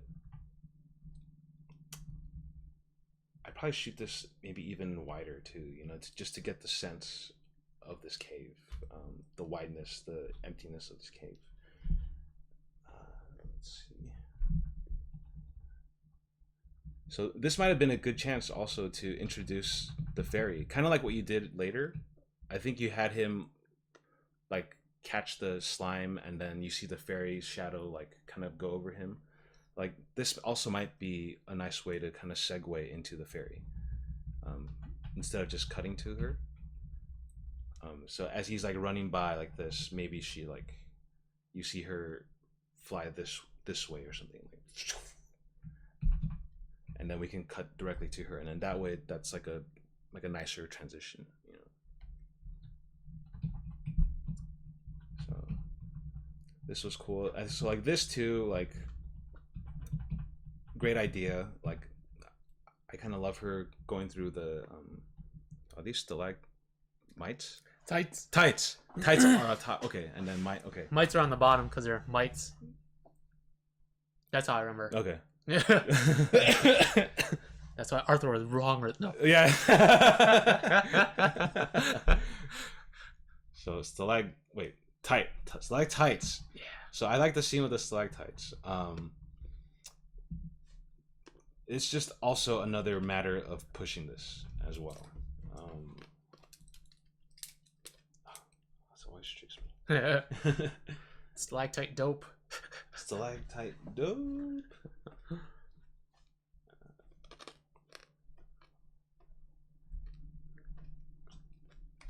It's going to become a really big file. Yeah, it tends to happen. But Do you usually save all of them too? yeah, I'll just save it down into the notes, and I'll put up in the, nice. the Google Drive for them to look at. So, like I was saying, right idea, like cool idea. I think it's just a matter of execution. So instead of maybe starting her from here, like I'd probably start her like maybe yay big, and then you can have her kind of like fly in closer to this slime right here, right? Like she sees the slime, and then she kind of flies in closer while dodging some stalactites. And to also even excite the eye even more, you had the right idea, foreground stalactites, but I'm gonna one up you with one more stalactite in the foreground, like heavy, like this. So have those heavy stalactites kind of like swing by even faster. So like all the stalactites are moving in different speeds, right? The ones in the distance moving slower, and as the closer you get, the faster it is. And these super foreground ones are going to be extra fast, just like literally like I want to say like 4 frames, like 6 frames total. 6 frames might be too much, but just literally like, and then that would really sell her speed, you know, the speed of this chase as well. And it's honestly like a lot of action is kind of playing like how close and far away a character gets from the camera. So like I would start her, you know, far back, right? And then I'd even like to dodge maybe some of these, she kind of gets like, she gets up close too as well. I forgot she has elf ears or not, but I'm just gonna draw her whistling. So you know, like even this close, you can get closer too if you want. Up to you. But yeah, so I think doing some of this, just kind of really pushing your shot, would help sell the action a lot better. Minmeiz says stalactites with a C is on the ceiling, and stalagmites with a G is on the ground. And she says a super thick. Yeah, you want to get those layers. Yeah. Because like, especially if you watch some anime too with some actions, like they always have some really fast moving elements that literally like strobe. They like strobe through the scene just to really sell the speed of whatever that's going on, like a chase or some, I don't know, Naruto run. Yeah. You know. Yeah, they do that in Yeah. Naruto. Like they have people in the foreground jumping past the camera. Yeah. A lot of times. Yeah. I'll move on.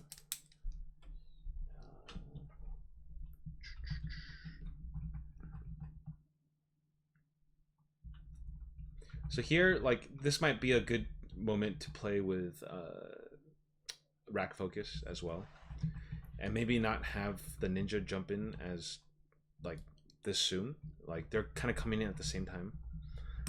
Might be nice to have the slime kind of like climb in, and then it's eating like a little rock or something, and then you see in blurred background like a figure like kind of hop down like very quietly, and then we rack focus to the ninja as it gets ready, as he or she gets ready to throw the net.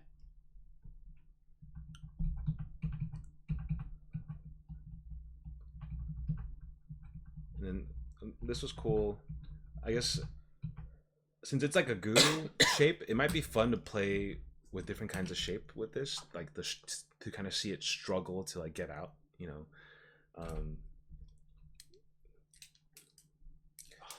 Yeah. I'm like, do I have it right? Oh, I use it the right way. Yeah, when I saw that too, I wasn't sure how it got out, so I was like, Right. Yeah, because like, why did the other net catch it? Because it was more surrounded, or I don't know.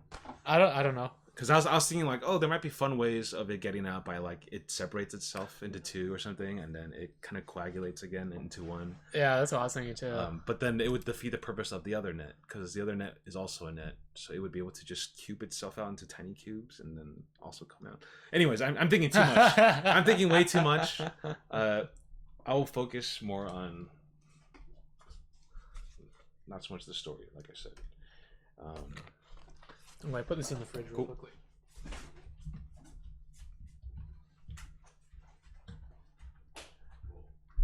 So like right now you have the slime kind of like, you know, doing like a little cute nudge and stuff, but like if I were that slime, I would, you know, really be like struggling to get out. And you know, since it's a slime, you could really play with the shapes, you know.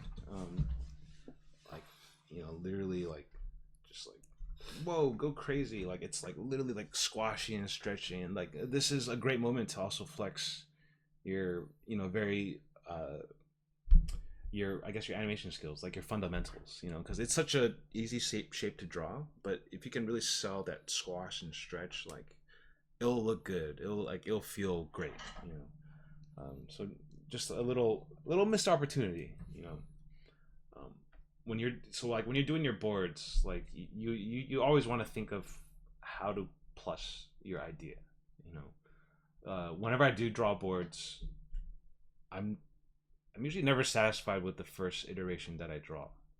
Like I'll draw it and then I'm like, oh yeah, this is pretty cool, and then I'll like kind of go on, but I'll go back and play it again. I'm like, oh no, this just isn't working. Like I think I can add an extra, like, you know, little thing to it to make it better. So it's like you're just adding layers and layers and stuff. It's, I guess, kind of like cooking. Like, you know, oh, it's like not salty enough or something. You add a little bit extra salt, or you add extra herbs and spices and stuff to kind of like make it better, you know.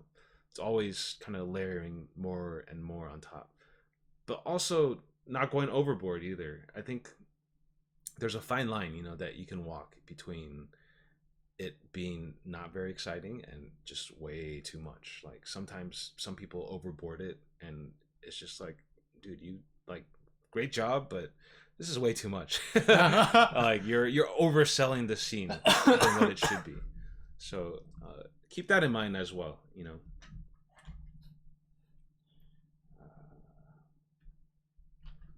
Let's go. Cool ninja disappearing. This was cool. See, this is a great, you know, little like into the camera and then running away from it.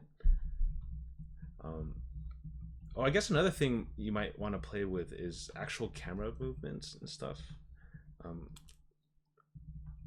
Like I know this is like a PDF and maybe you're restricted from camera movements, but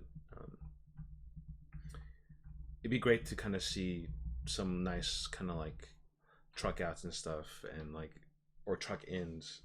Like I might, like with this shot, like I might even try to film this where like the camera's following the guy, maybe like maybe not have it like just like still, you know. Just mess around with camera. I think that's the best way to kind of go about it. Like get your hands dirty with it, experiment with it. I think you'll know when it doesn't work.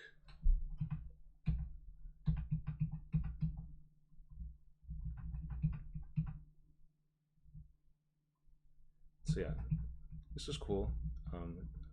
This is actually a nice example of what I was talking about before. What should have been that first shot, where he kind of like lands towards camera and, you know, wipes the screen into this next shot.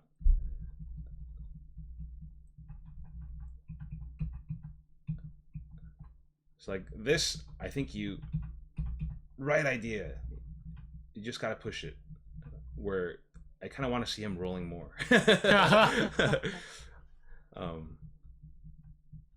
And it's kind of, I guess, also watch your perspective too. Like he's like shrinking here. I guess I'll screen grab both of these.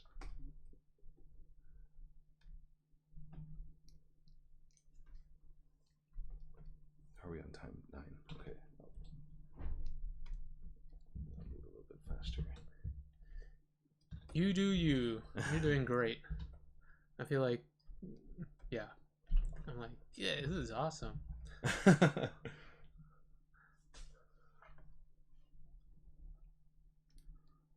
we go. Yeah, whenever I note stuff too, I don't try to make pretty drawings. I'm like, Yeah. I can't draw under pressure. Yeah, me too. I'll give you guys silhouettes, but not the full drawing. You have to pay extra for that. Yeah. So, yeah. So for like this shot, like, dude, this is hard. You know, like like I would have a hard time animating this as well. Like some guy rolling on a high angle shot. You know, and it's like you kind of have to like match where he is on the floor, and it's hard. It's tough. But I mean, this is a very obvious mistake, and I think you should be very wary of this. You know, like you see how he's laying back here, but then all of a sudden he's up here on this set of tiles. Like, I think you already drew this perspective yourself, you know, but he would technically sit up from here. Like if he rolled to this position to stop, like he would be yay big.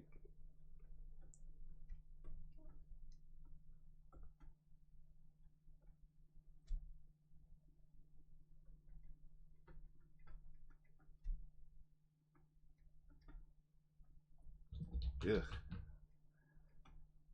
Shitty drawing. But at least it's in the correct perspective. So you probably would want to have the camera adjust up as he's getting up if you were to film it like this. Because yeah, here he's shrunk. He's tiny now. So watch out for that. And also this perspective, I think you would see more of the cave as well.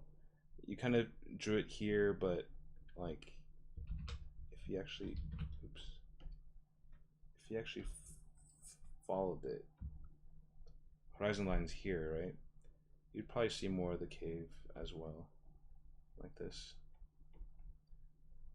And then like if you don't want to draw that, like it might be nice to maybe gradient it, like have it darker back here, you know, because right now it's like really bright. So like the perspective is up, like it's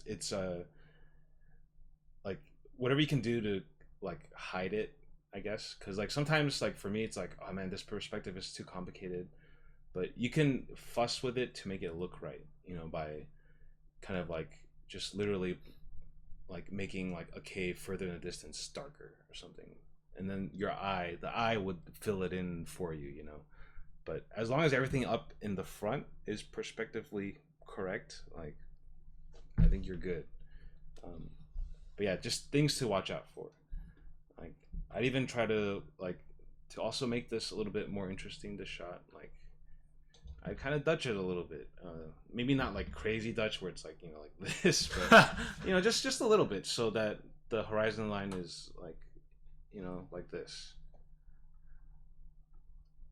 And I feel like that also kind of sells that, you know, because the camera is also the character's POV as well. This guy literally just caught the slime and, like, you know, tumbled, like, I don't know, however many rolls. Like, he would be a little bit disoriented too, you know? So, like, I think tilting it also kind of sells that a little bit good, like, well too, like, to give the sense to the audience that, you know, it's a little bit, he's a little bit disoriented as well. He just caught this guy, rolled like a mile, and yeah, just like thinking extra layers with framing and whatnot. Oh, jeez. I'll try to go faster. This was cool. I really dug this. Like, this is a great way of connecting the scenes together of these three characters.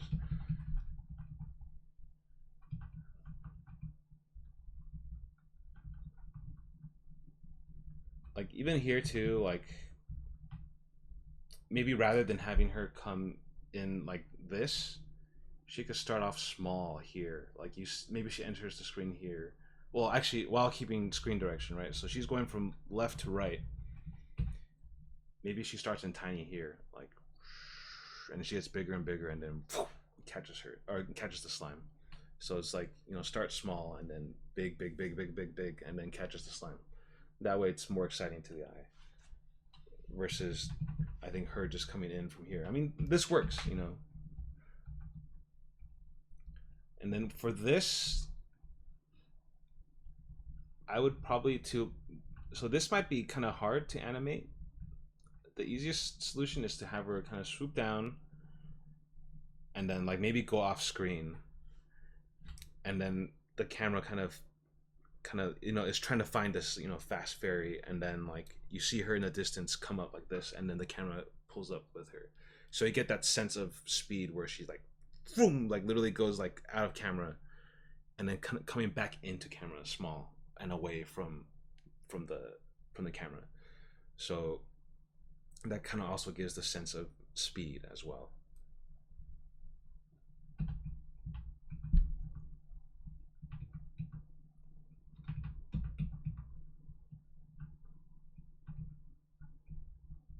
And then here too, this might be like a nice moment to play with camera as well. Like here, like, I don't get the sense that she's, you know, high up or like up in the, you know, high in the ceiling, because it's filmed so eye level. Like this, you probably want to film it more of like a high, like a high angle where it's looking down, and then when she looks, like, you see the guy walking towards the other slime. Kind of like the other shot with Sophie talking to her mom, you know, that kind of angle.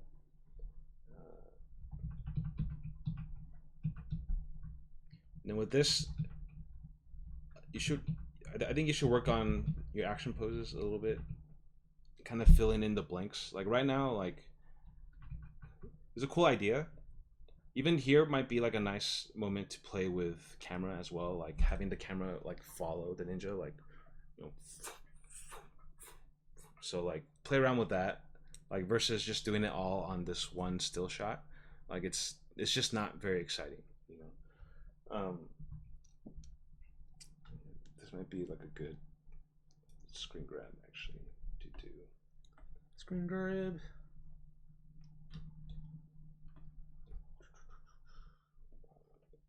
G2 Alex says character acting is important aspect in storytelling.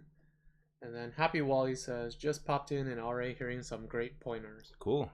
Great. Sick. Stalactite dope.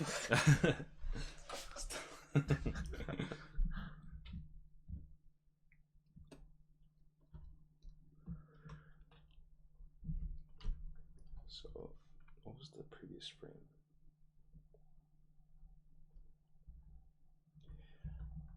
Yeah, so I'm not. So, like, right now, her trajectory is wrong.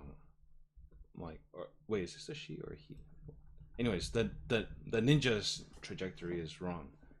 Because, like, I think technically, if the ninja was supposed to jump like that, I think you would have to move this. Oh, sorry, I can't. I realized I can't see the finger. You would probably actually.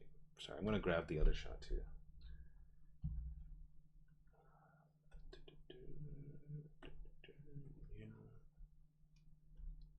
Copy. Paste. Oh, Jesus.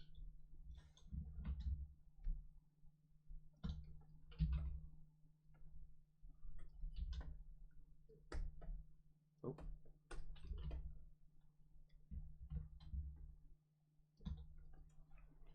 So yeah, like right now it looks like the ninja is standing, right?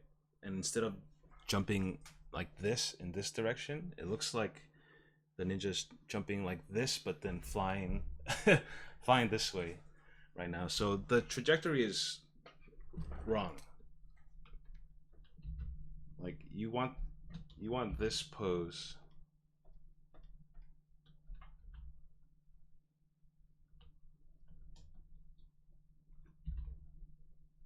Oh. I'm just gonna Control J.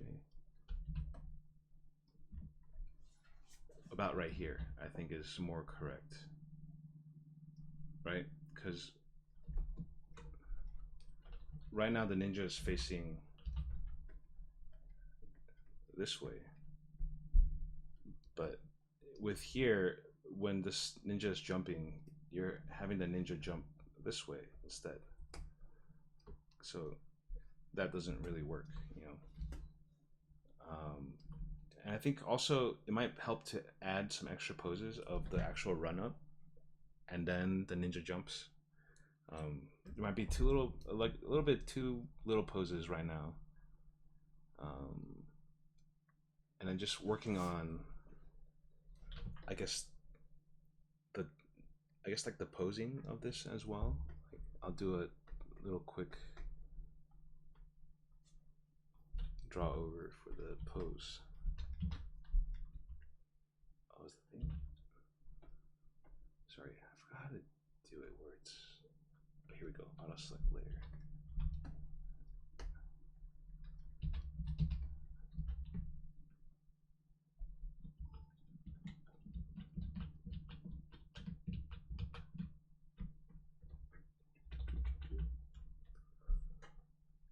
Oh, no, now it's too small. Okay.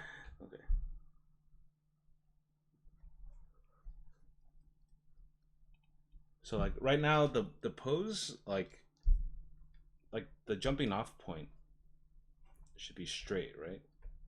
Because this ninja is pushing off from this leg right here. So this other leg, it shouldn't be in the back like this. Like there's no forward momentum that way. So you want to move this thigh up like this. And then you see how this immediately gets more of a jump forward versus before. Because before it looks more like the character's falling, like tripping.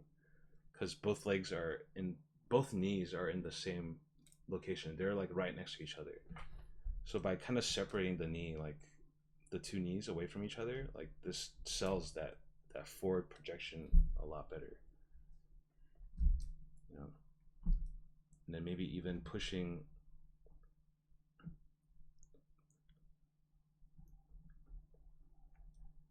the arms up a little bit more as well.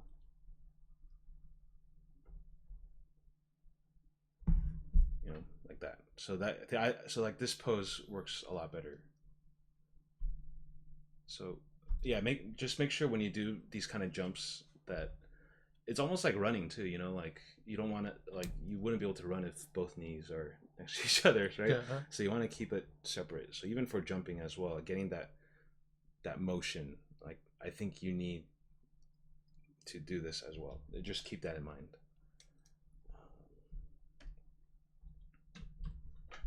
Let's see.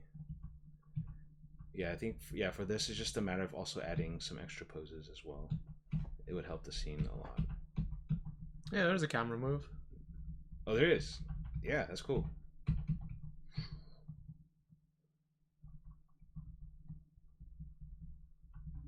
This is cool.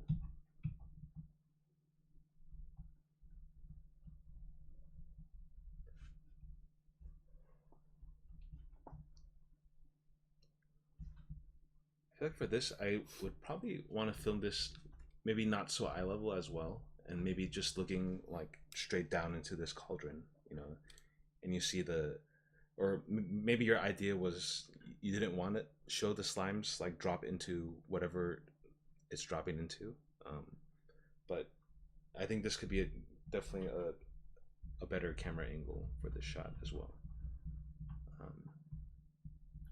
or even I feel like the end of the sequence also needs some kind of like reaction shot as well before you cut to the actual cauldron. Like right now it's I feel like it needs like a bit of a transitional shot in between these two. Like maybe cutting in closer to the ninja, like doing like a sigh, like and then like a smile thing, you know. And then we can cut to the cauldron. Yeah, should do like date bio and then like hit, Yeah. hit the forehead protector. This is my way of ninja.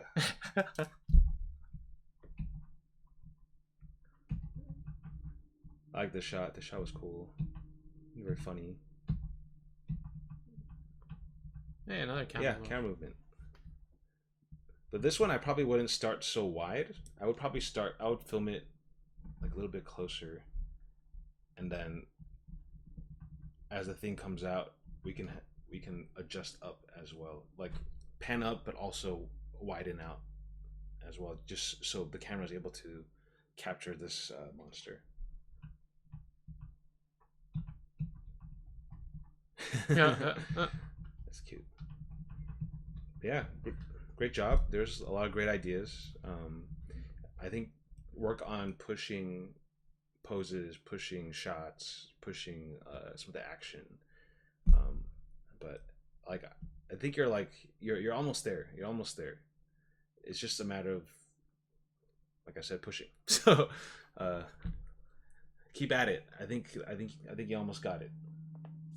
I guess any questions? Anthony Sperry says the human body is about torque. Just remember that for movement and gesture. Yeah, if you guys have any questions, post up in the chat. Chat. Minmeiz says, thank you so much. No problem. Yeah, I think all the ideas are there. Like, I could see this being a scene. It's just like you said, like pushing the composition, pushing Right. some of the action. Yeah. But it's there. It's coming along. Very good job. I guess should we just move on? Yeah, All let's right. keep chugging. Chugging. Aiden stuff. So this was the orc and The cloak one, the right? cloak one. Yeah. Wait, is it? I think you have There to. you go. Here. Yeah, there's like a lot more in the start. I saw this one. I saw a part of this one. He added a lot more since then. Oh, cool.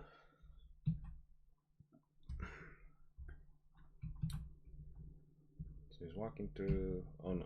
All right, here we go. You know, if you hadn't tried to level that troll, you wouldn't have lost your coat.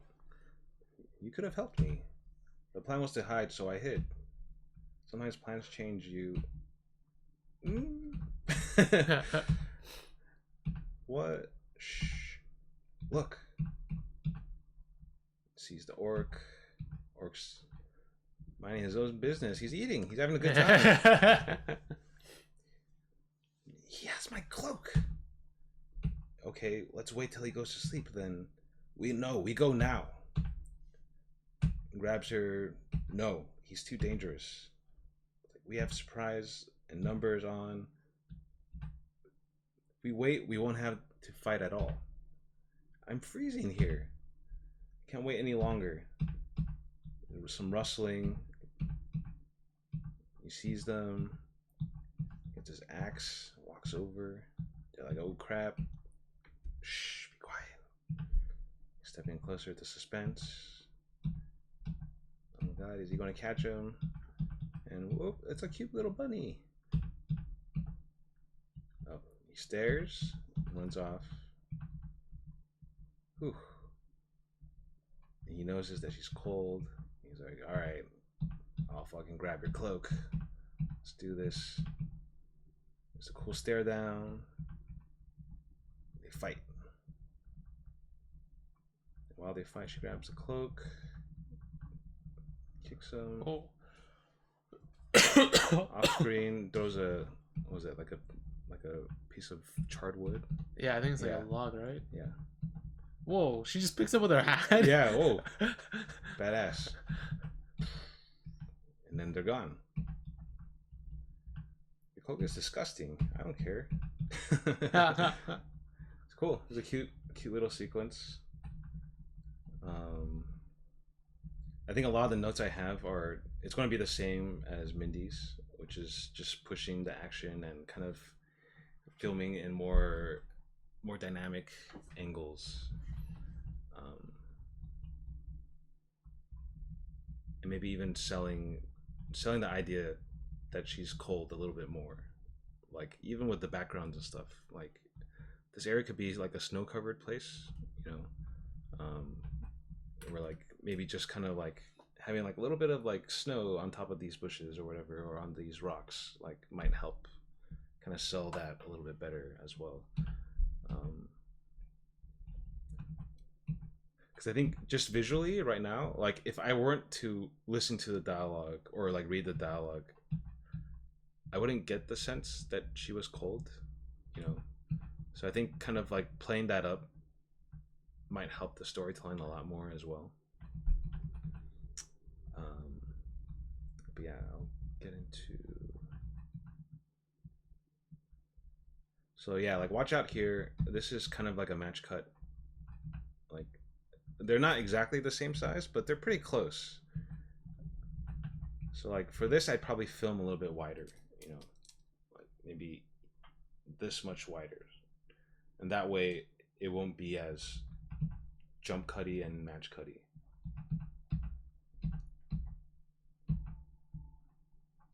This is cool.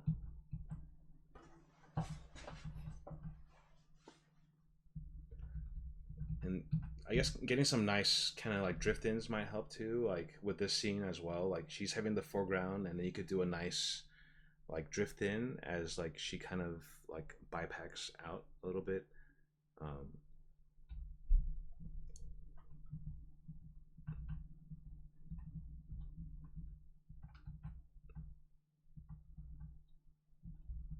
And then even this shot too, like just to sell the story point a little bit more, it might be more helpful because right now the focus is on the orc, right? But what the character wants is the cloak.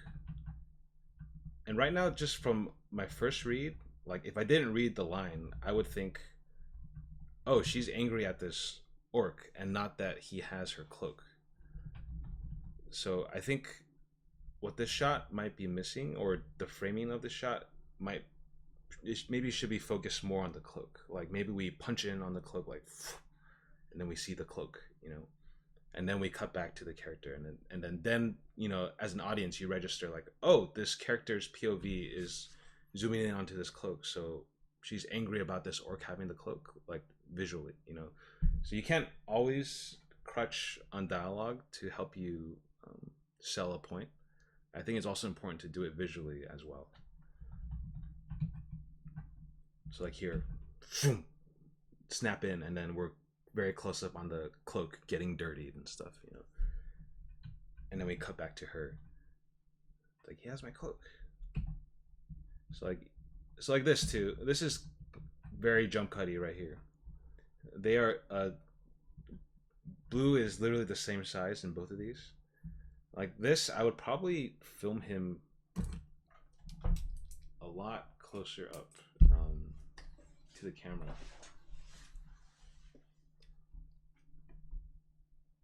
Let's see. Let's go back here.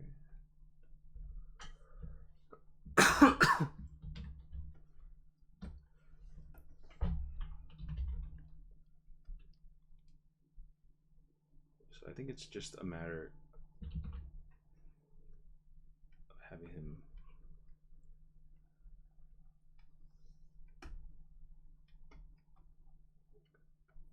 Whoa, what did I do?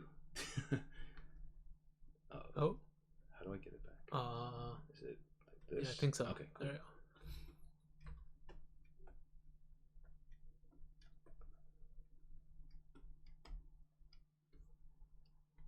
So I think if you filmed him this close, and then since he's this close, you might have to size her up a little bit more to get that nice kind of like long lens type of feeling.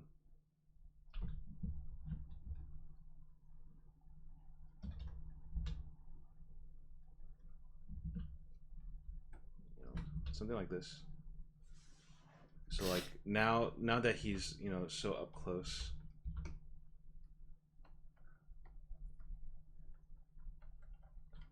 like this wouldn't jump cut with this next scene right here. That way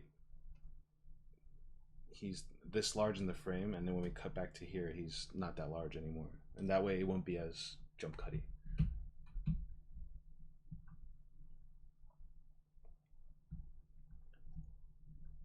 So this,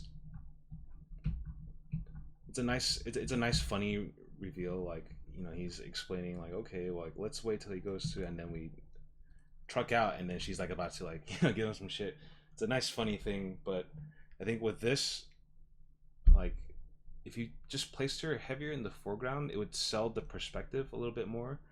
Like right now, it's a little bit flat. She looks like she's in the same, I guess, like it looks like she's to the left of him versus being in front of him.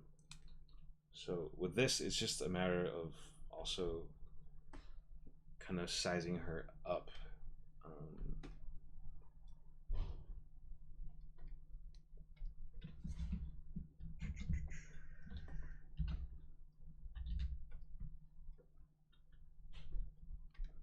So if you want to learn how to draw backgrounds, you will. Backgrounds. Oh, Backgrounds can. I didn't see there, Arthur. We're Still doing that? Still doing the zigzags.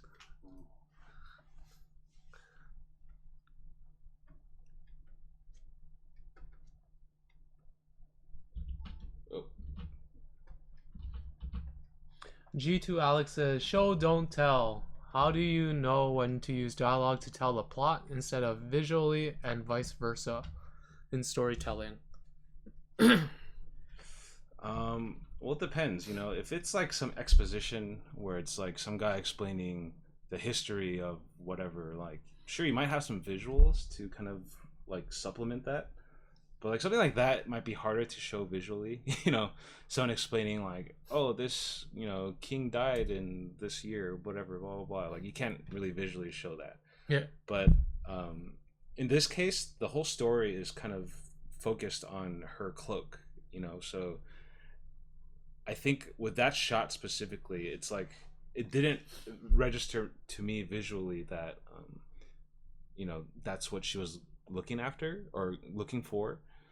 And to me, visually, on first glance, I thought, oh, like they're after this orc. Like maybe he has like a bounty on him or something. But if you literally had the camera like, you know, focus in on the cloak, then like that sells that even better. You know, I think it's a matter with boards. You're trying to sell the idea a lot better. You know, I think it works like as you had it with the audio, but it's not as interesting of a shot either.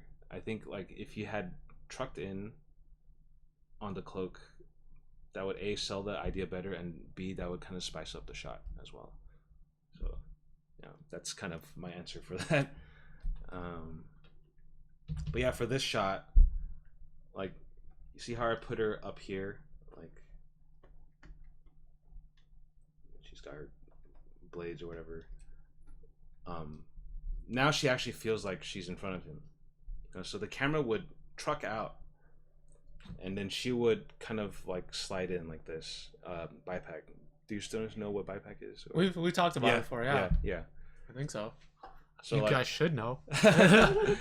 So as the camera trucks out, she would Bipac in, and that way, you know, it won't feel so flat, where like it feels like all of a sudden her placement is wrong, where she's to the left of him instead of being in front of him.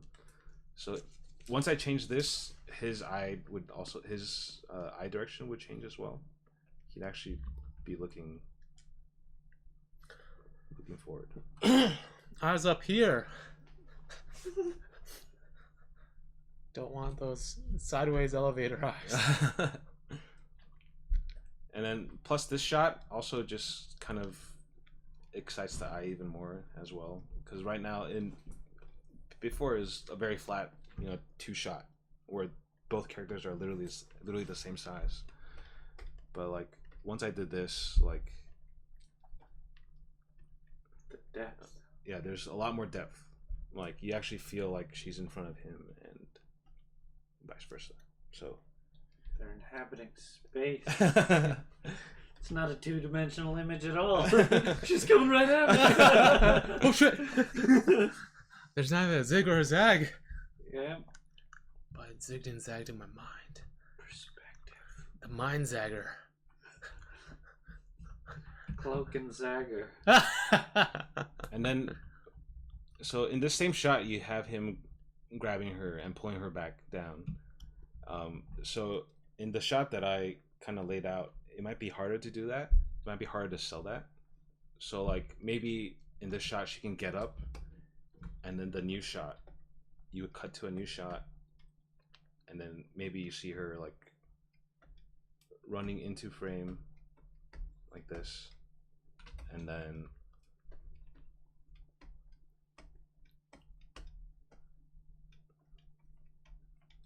this is when you see his hand come in and grab her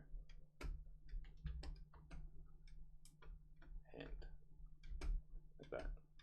That way you don't have to like mess with trying to animate this whole thing on this one shot. So you're cutting away and then kind of simplifying the action a lot more. And I feel like this kind of plays a little bit more surprising as well. Like you think she's about to run and then boom, a hand comes in and grabs her. So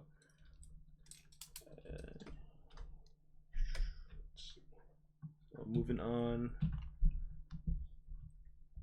So yeah, watch out here too. It's getting a little bit jump cutty as well. Same solution, like kind of filming him a little bit bigger, or even also playing up with your camera angles too. Literally, you're cutting from eye level to eye level. So like this one, you might want to film this where the horizon line's like up here, or maybe having this a little bit more lower angle. Anything to kind of vary up the shot.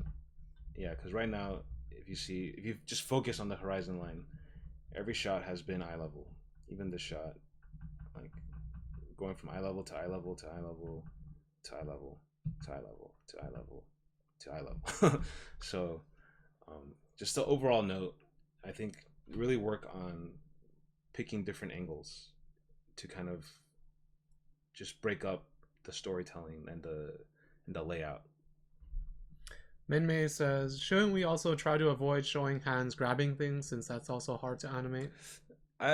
No, I don't think so. I think that what I did might be hard to animate hands, but oh wait, it's back here.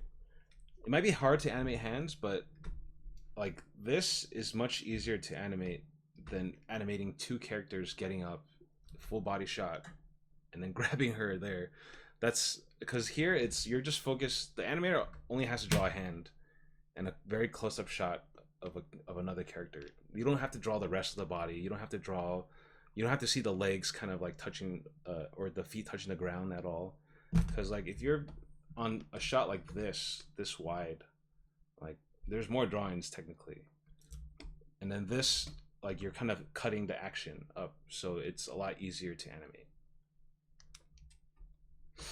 So that's why when you watch a lot of anime, there's like a lot of quick intercuts of like just close-ups of like a feet like hitting the ground and then going off screen, because that just sells that, oh, this character's moving, versus kind of showing it all in a wide shot.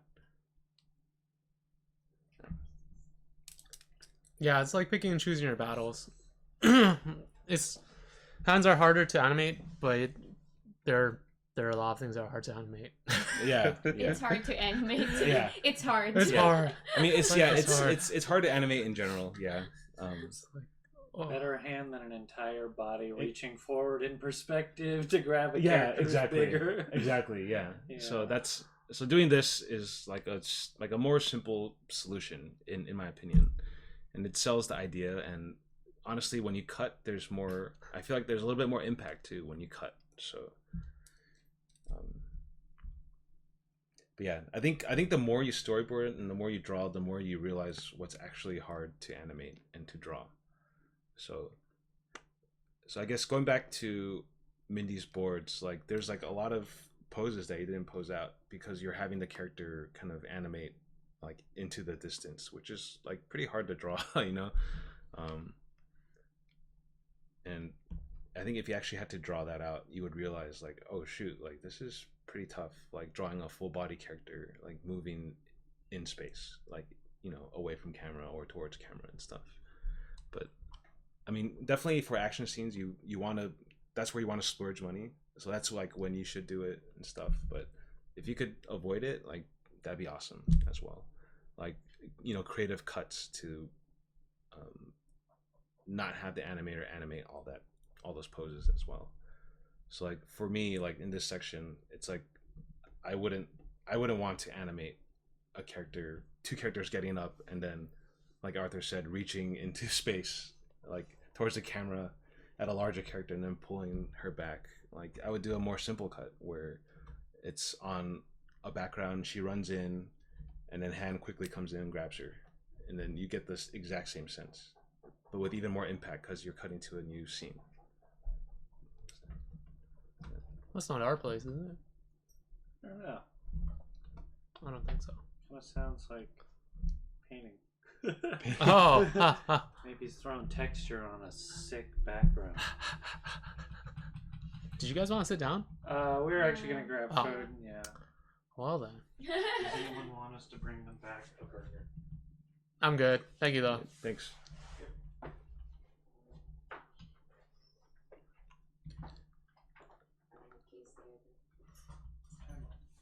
And here also just varying up the shot here as well. It's getting very close in size. I think this one you might try to think of how I would film this.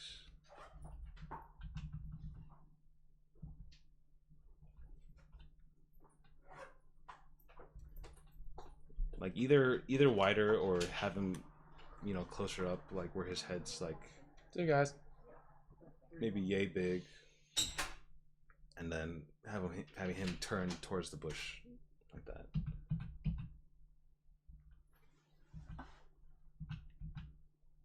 Like, these are nice shots because you're kind of breaking up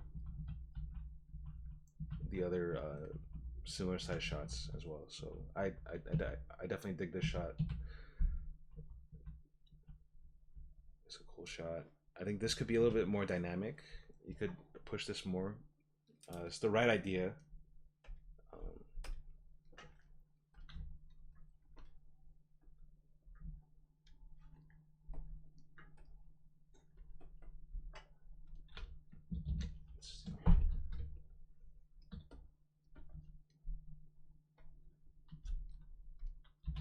So like this, I probably want it. So he's like, you know, like a menacing orc. So like, what angle would you choose? You would probably choose like a low angle shooting up at him, so he's kind of like towering above the camera, so that's like a little bit more menacing, you know.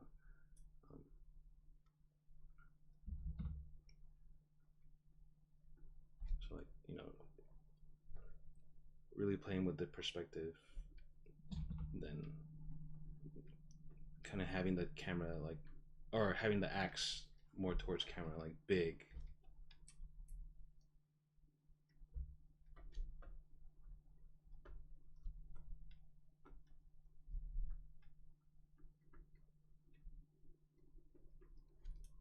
Oh yeah, give him the teeth.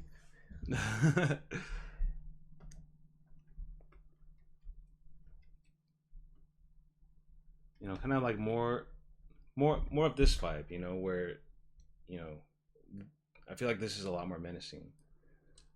Like, or if you want to play it up close, kind of like how you did it, like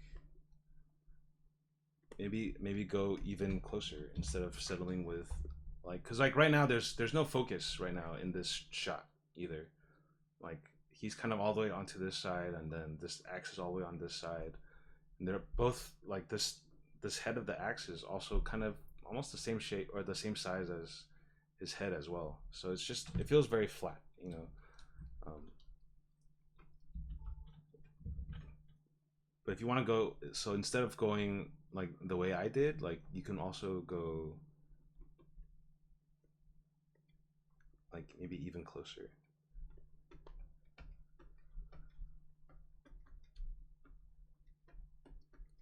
Yeah, give him the teeth. Yeah. And then like literally like have the axe like come into frame or something. I don't know. Like there's ways to play with it. But yeah, just try to work on, you know, setting up different camera angles to kind of help sell an emotion better.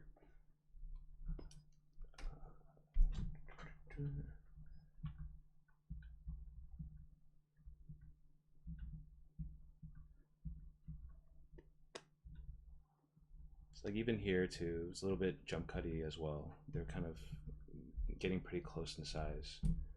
Like with this, I probably would have it like shot on a high angle, and then you're just on the bush, and then you don't see the orc. He walks into screen instead. So you're on the bush, and you know the audience knows these two people are hiding behind the bush. So there's like that suspense. So like as the camera's drifting on this bush, the orc walks into a frame towards the bush, and then we can cut back to them, and they're like, you know, there's that suspense. And then also play with camera movements as well. I feel like these can kind of use some nice like subtle like drift, like, you know, camera drift ins on them, because you're playing up that suspense. Like we don't know if they're going to get caught or not.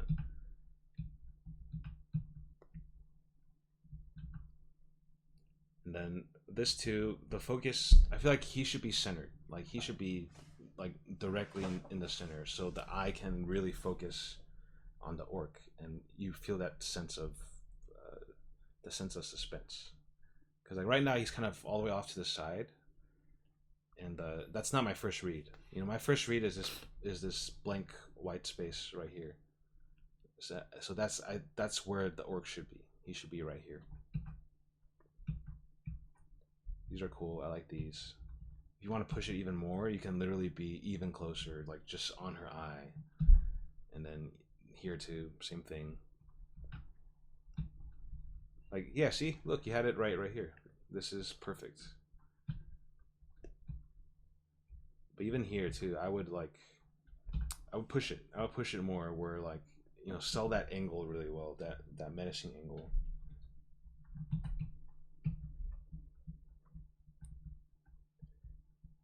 And then this shot, I don't know why we cut to this shot. I get the idea. You probably want to cut to a shot of the axe instead of his butt. So, like, the focus, I think I get your idea, but the focus is wrong. It shouldn't be on the orc. I think it should be on the axe that's about to cut these guys open, to get that sense of, you know, menace from this orc.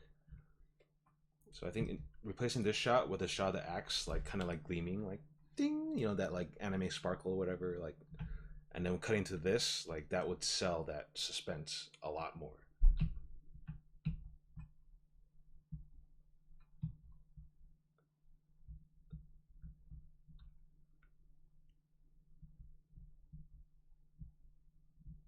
So, okay, I see why you're cutting to here.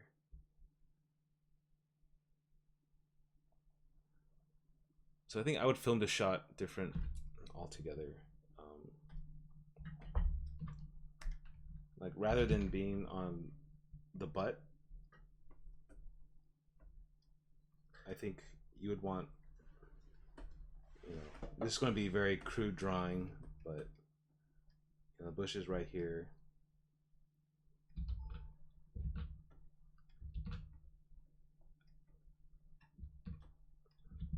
Oh man, how do I do this? Because he's really close to the bush. So I might not even include him in the shot. Just have it be his POV.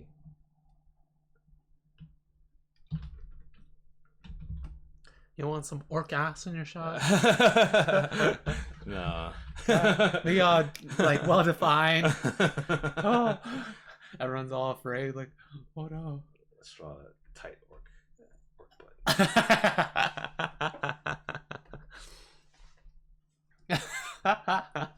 Yeah.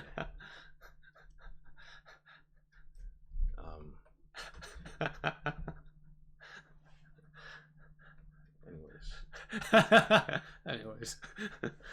Pikachu rabbit, because I can't draw rabbits, but I can draw Pikachu. But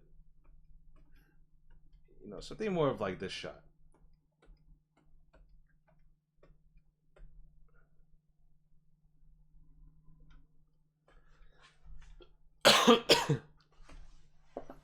So maybe the camera is more like up here, and then camera. So like you're on the bush, right? It's rustling, and then camera pans down, and then whoop, the bunny pops out. I feel like this would be a more interesting shot than starting on his butt, and then kind of panning down, because this shot's kind of flat anyways. Might be nice to cut to like a POV shot. You know?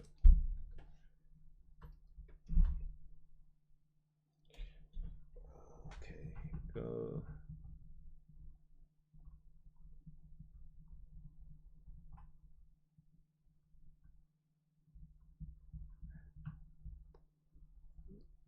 So yeah, I feel like this shot wants to be kind of close up on her, because you know she's really cold, and might help to like have some like, you know, some of the air like coming out of her mouth when it gets really cold. You know, that might sell that a little bit better as well. Because I think the reason that it should be a closer up is because I think it should be his POV. Because you know, he's like, oh, thank God this orc didn't, you know, kill us. And then he looks over. Next shot should be a POV of what he's looking at. Like, this is him registering that, oh, like my friend is really cold. Like, maybe I should help her. So maybe instead of doing him in the foreground for this shot, I think this should just be on her, you know, like she's the focus. And then that's when, you know, he decides to go up and fight this guy.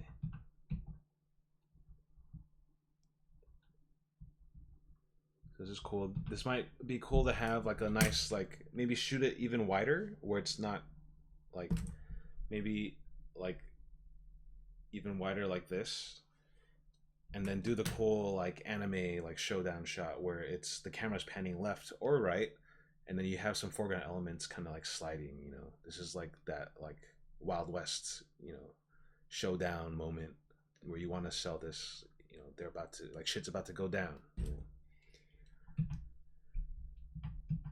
And then here's where the little intercuts that I talked about would help, like showing the main or Blue's foot, like, you know, close up on his foot, and then pushes off, and then maybe cut to like a shot of the orc like up on the face, and he like, you know, dashes off screen, and then that kind of sells that impact a little bit more of this whole scene.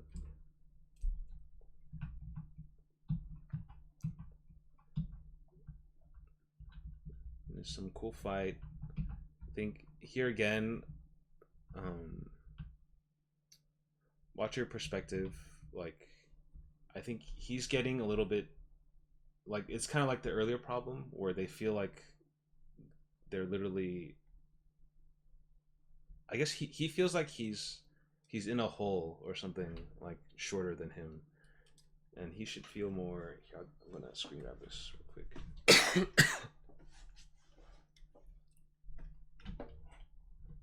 Oh. Yeah. Pikachu. I was thinking for one of the Friday streams, we should do it where we pull out names out of a hat and we have to draw what we pull. That's fun. Like without reference, so like Yeah. you'd have to draw like Blastoise or something. Oh, Blastoise. I was like, Can I draw Blastoise? I can see it in my head, but I know Yeah. it's not right. I feel like I've drawn him before, but yeah, literally the same thing. I think like if the orc was back here swinging the axe.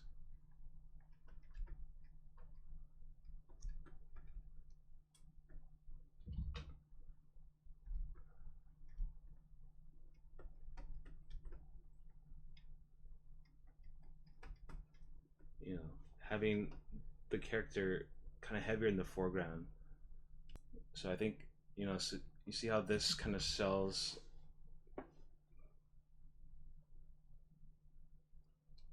This sells the perspective a little bit more, because before this looked a little bit flat. Like it looked like right now what's wrong is I feel like the perspective.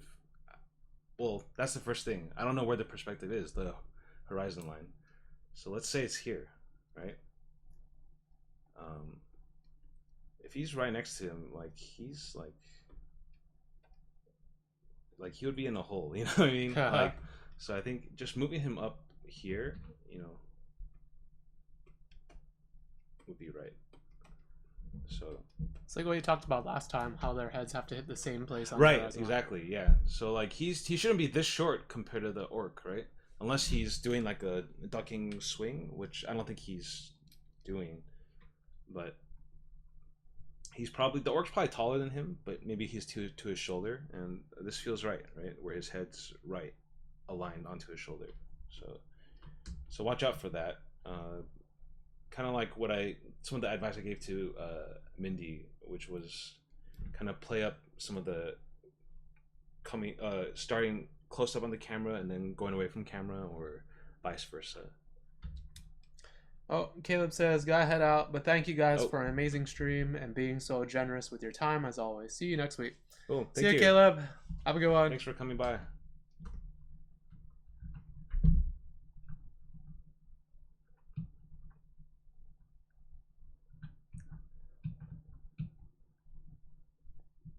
That's cool. Yeah, this is cool.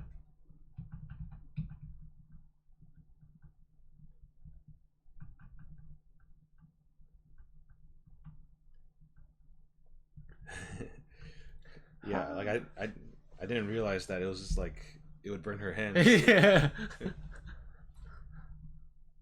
So like this, to me, the pose is a little bit weird. Like I don't think someone would throw something like that unless they're throwing like a shot put or something.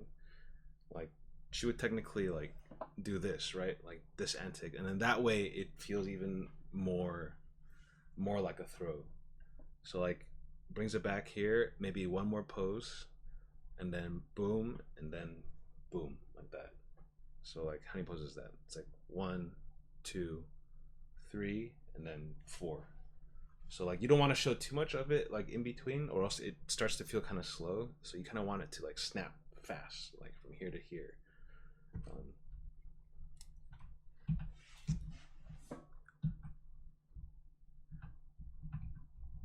So with this, like, love the idea. This is cool. Like, screen gets filled with smoke.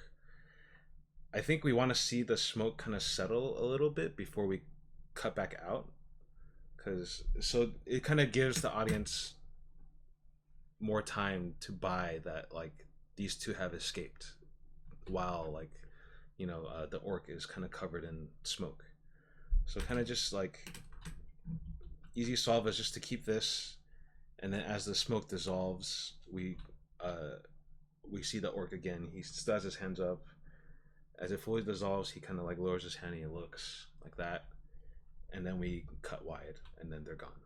Like, so I think that would sell that a lot better. And then this would also be nice to have like a nice little drift out as well, just to kind of like end this scene. And all this was cool. It's cute. Yeah, cool stuff. Cool stuff, Aiden. Yeah, it's coming along. It's coming along. Hope all that helped. Do you have any questions, Aiden? I can answer it right now. It's 10 o'clock. This might be a good place to stop. Oh, yeah? Otherwise, Oh, man. I think we might keep going. Yeah, if you guys have any questions, post them up in the chat. I feel bad for moving so slow. Hey, it's good stuff. I was learning things. I'm like, oh yeah, that's a good point. Oh, yeah. But no, I think it was fine. Like I do basically the same thing. Just screen grab, talk about it, screen grab, talk about it. So I was cool with it. I'm cool with it. Dope. How'd you like it? You like streaming? You like reviewing stuff? It's fun. It's you know, I feel like feel like I have a hard time. Oh, is there anything I think I wanted to? A lot. You want to work okay, a lot okay. taller. Oh, where's the thing? Oh. Yeah, but I think you still. The problem was still having to establish that perspective. Like even if you wanted him to be big, like let's see, let's go back. Well, see, look here, he's not that big. So I think this is why I got that sense that he shouldn't be that big, is because he's actually to his shoulder right here. But here, he's all of a sudden to like his waist, which isn't right. Aiden says, good point. Yeah. I mean, unless like, so I think the biggest problem here is placing your horizon line. Since there's no horizon line here, it just looks kind of wrong. If you had placed the horizon line like all the way up here, I would buy it more, you know. But actually, yeah, this might even be a pretty cool shot for action too, if you actually set up the perspective and the background correctly. But because it's white, I don't know, and to me it didn't look correct, you know.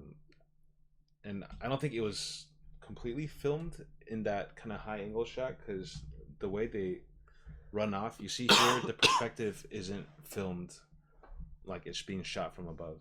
This looks like it's eye level. So Ansberry says, try to find reference for this stuff. The frame is a really small space, so you have to really play around with it to get a good understanding of your character's sizes. I guess. Yeah. I think putting the horizon down will help solve a lot of the problems. Mm.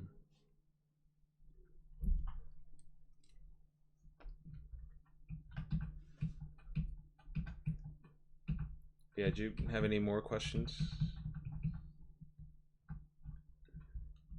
By the way, this is a cool shot. This is a nice kind of like a low angle shot, because for a long time you weren't breaking up the eye level horizon line. So this is a nice change, this one. So more shots like these where it's kind of varied. Any other questions that you guys had? Questions? Anyone? Yeah. Yeah, you want to give them the sweet and the salty. You want to just Yeah. keep giving them the salty. I'll give them all the flavors of the rainbow, like a Skittles bag, but with more flavors instead of just more colors. You know what I mean? Yeah, that would help too. Doing a Dutch tilt, like just to kind of like spice it up a little bit. But Dutch can only save a shot so much, because like Yeah.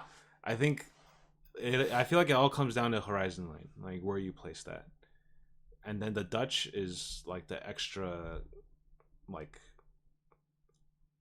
I guess icing that you put on top of it. Yeah, you don't. I see this sometimes in people's boards where they'll Dutch it one way, and then the very next shot they'll Dutch it the other way, and that can get very disorienting very quickly. So you want to like use it sparingly. Right. Yeah. But or at least like if I feel like if the horizon line's changed by the next shot, like that's not as disorienting versus cutting to like an eye level Dutched to another eye level Dutched. You know what I mean? Yeah. Yeah. Yeah, or it's just like Yeah. I'm on a boat. But yeah, apologies to Q and Raven. Sorry, I work so slow. I wish I could have gotten to you guys.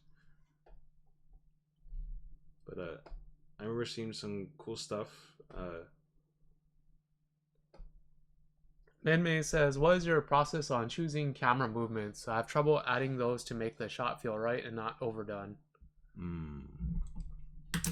Let's think. Let me think about this real quick. Camera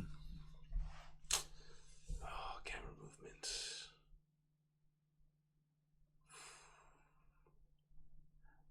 I think for camera movement, so like in my mind, it's kind of hard to do like the tracking shots in 2D, like where you're kind of following the character around. But honestly, if it's ever to, usually if it's like if a character is like standing up or something, you probably want to follow him. With the fight scene, I think if you're like, you know, if the camera's focusing on two characters, you know, fighting, like Naruto and Sasuke, whatever, they're fighting, and then all of a sudden they like think of the camera as like an actual camera guy, you know, filming it, and not just the camera because it's in animation. Like a camera guy doesn't really exist in animation, so you're your own camera guy. But if you're seeing two guys fight, you know, in the distance and stuff, like Naruto and Sasuke, and then they kind of like ninja jump out of the scene or something, the camera guy, if you want the shot to be like a continuous shot, then maybe the camera guy like say, oh shoot, like I have to focus on Naruto and Sasuke, so whip, you like whip, and then like you see them fighting on like the cliff or something like that, and you're trying to track all that. And then maybe if they're too far away, the camera wants to kind of like, you know, zoom in, so you zoom in on that, you truck in on that, and it's very handheld, you know, all that stuff. So you kind of have to take all that into consideration. Yeah, I don't know. That's my thought on that. I don't know if that helps. Definitely think about the camera's point of view. Like, is it a character point of view? Is it the cameraman point of view? Exactly. And then use it to reveal things. I like using it to reveal stuff. Oh yeah, that too. It's always fun. Like, oh, it's a Spielberg thing. Yeah. Llama Powerfist says, "Oh my God, David, I have leggings with the exact same print. What? Please send me a link. I would definitely want leggings with this on it. I need a completely ensemble." Raven VK says, "That's a great way to think about it. Thanks." Cool. Well, keep posting your questions in the chat, and then I'm going to go look for a Halloween joke. I need to find a did I tell you so? Oh, this is good. How do you put a skeleton to sleep? Oh no. How? Sing it a skullaby. That one was kind of weak, actually. That one was kind of weak. It's kind of bad. Yeah. Not good bad. That was bad. Woman extra small leggings though. I got. Oh. I guess I'll just have to go Boston and find it. Complete the pineapple. Well, another stream down. Oh, you know what you should do? You should dye your hair green. Oh, have it stick out of the back? Yeah, that way you can be a pineapple. That'd be hilarious. Yeah. That'd be pretty good, actually. Maybe next year I'll spend the time to do that. That would be such a good joke, because I have the pineapple costume, and then I come out pineapple. That'd be super good. Thanks for coming by again, Eugene. Dude, thank you for having me, and thank you all for showing your boards. Yeah, this was fun. Yeah, thank you for submitting your experience. work. It's always good to see people with storyboards, see what they're doing. Yeah. Learn from them. I hope some of my pointers helped. Hope it all made sense. It might have made sense in my mind, but I don't know. I hope it made sense to you guys. So, if you guys don't already follow him up here, right? Right there. Yeah, there's always so much to look at on his Instagram and Twitter. Study his stuff. Find it up there. They say thank you. Yeah, thank you guys. Yeah, let me know if you ever want to come by again. Yeah, sure. Do some more stuff. Hit me up. Yeah.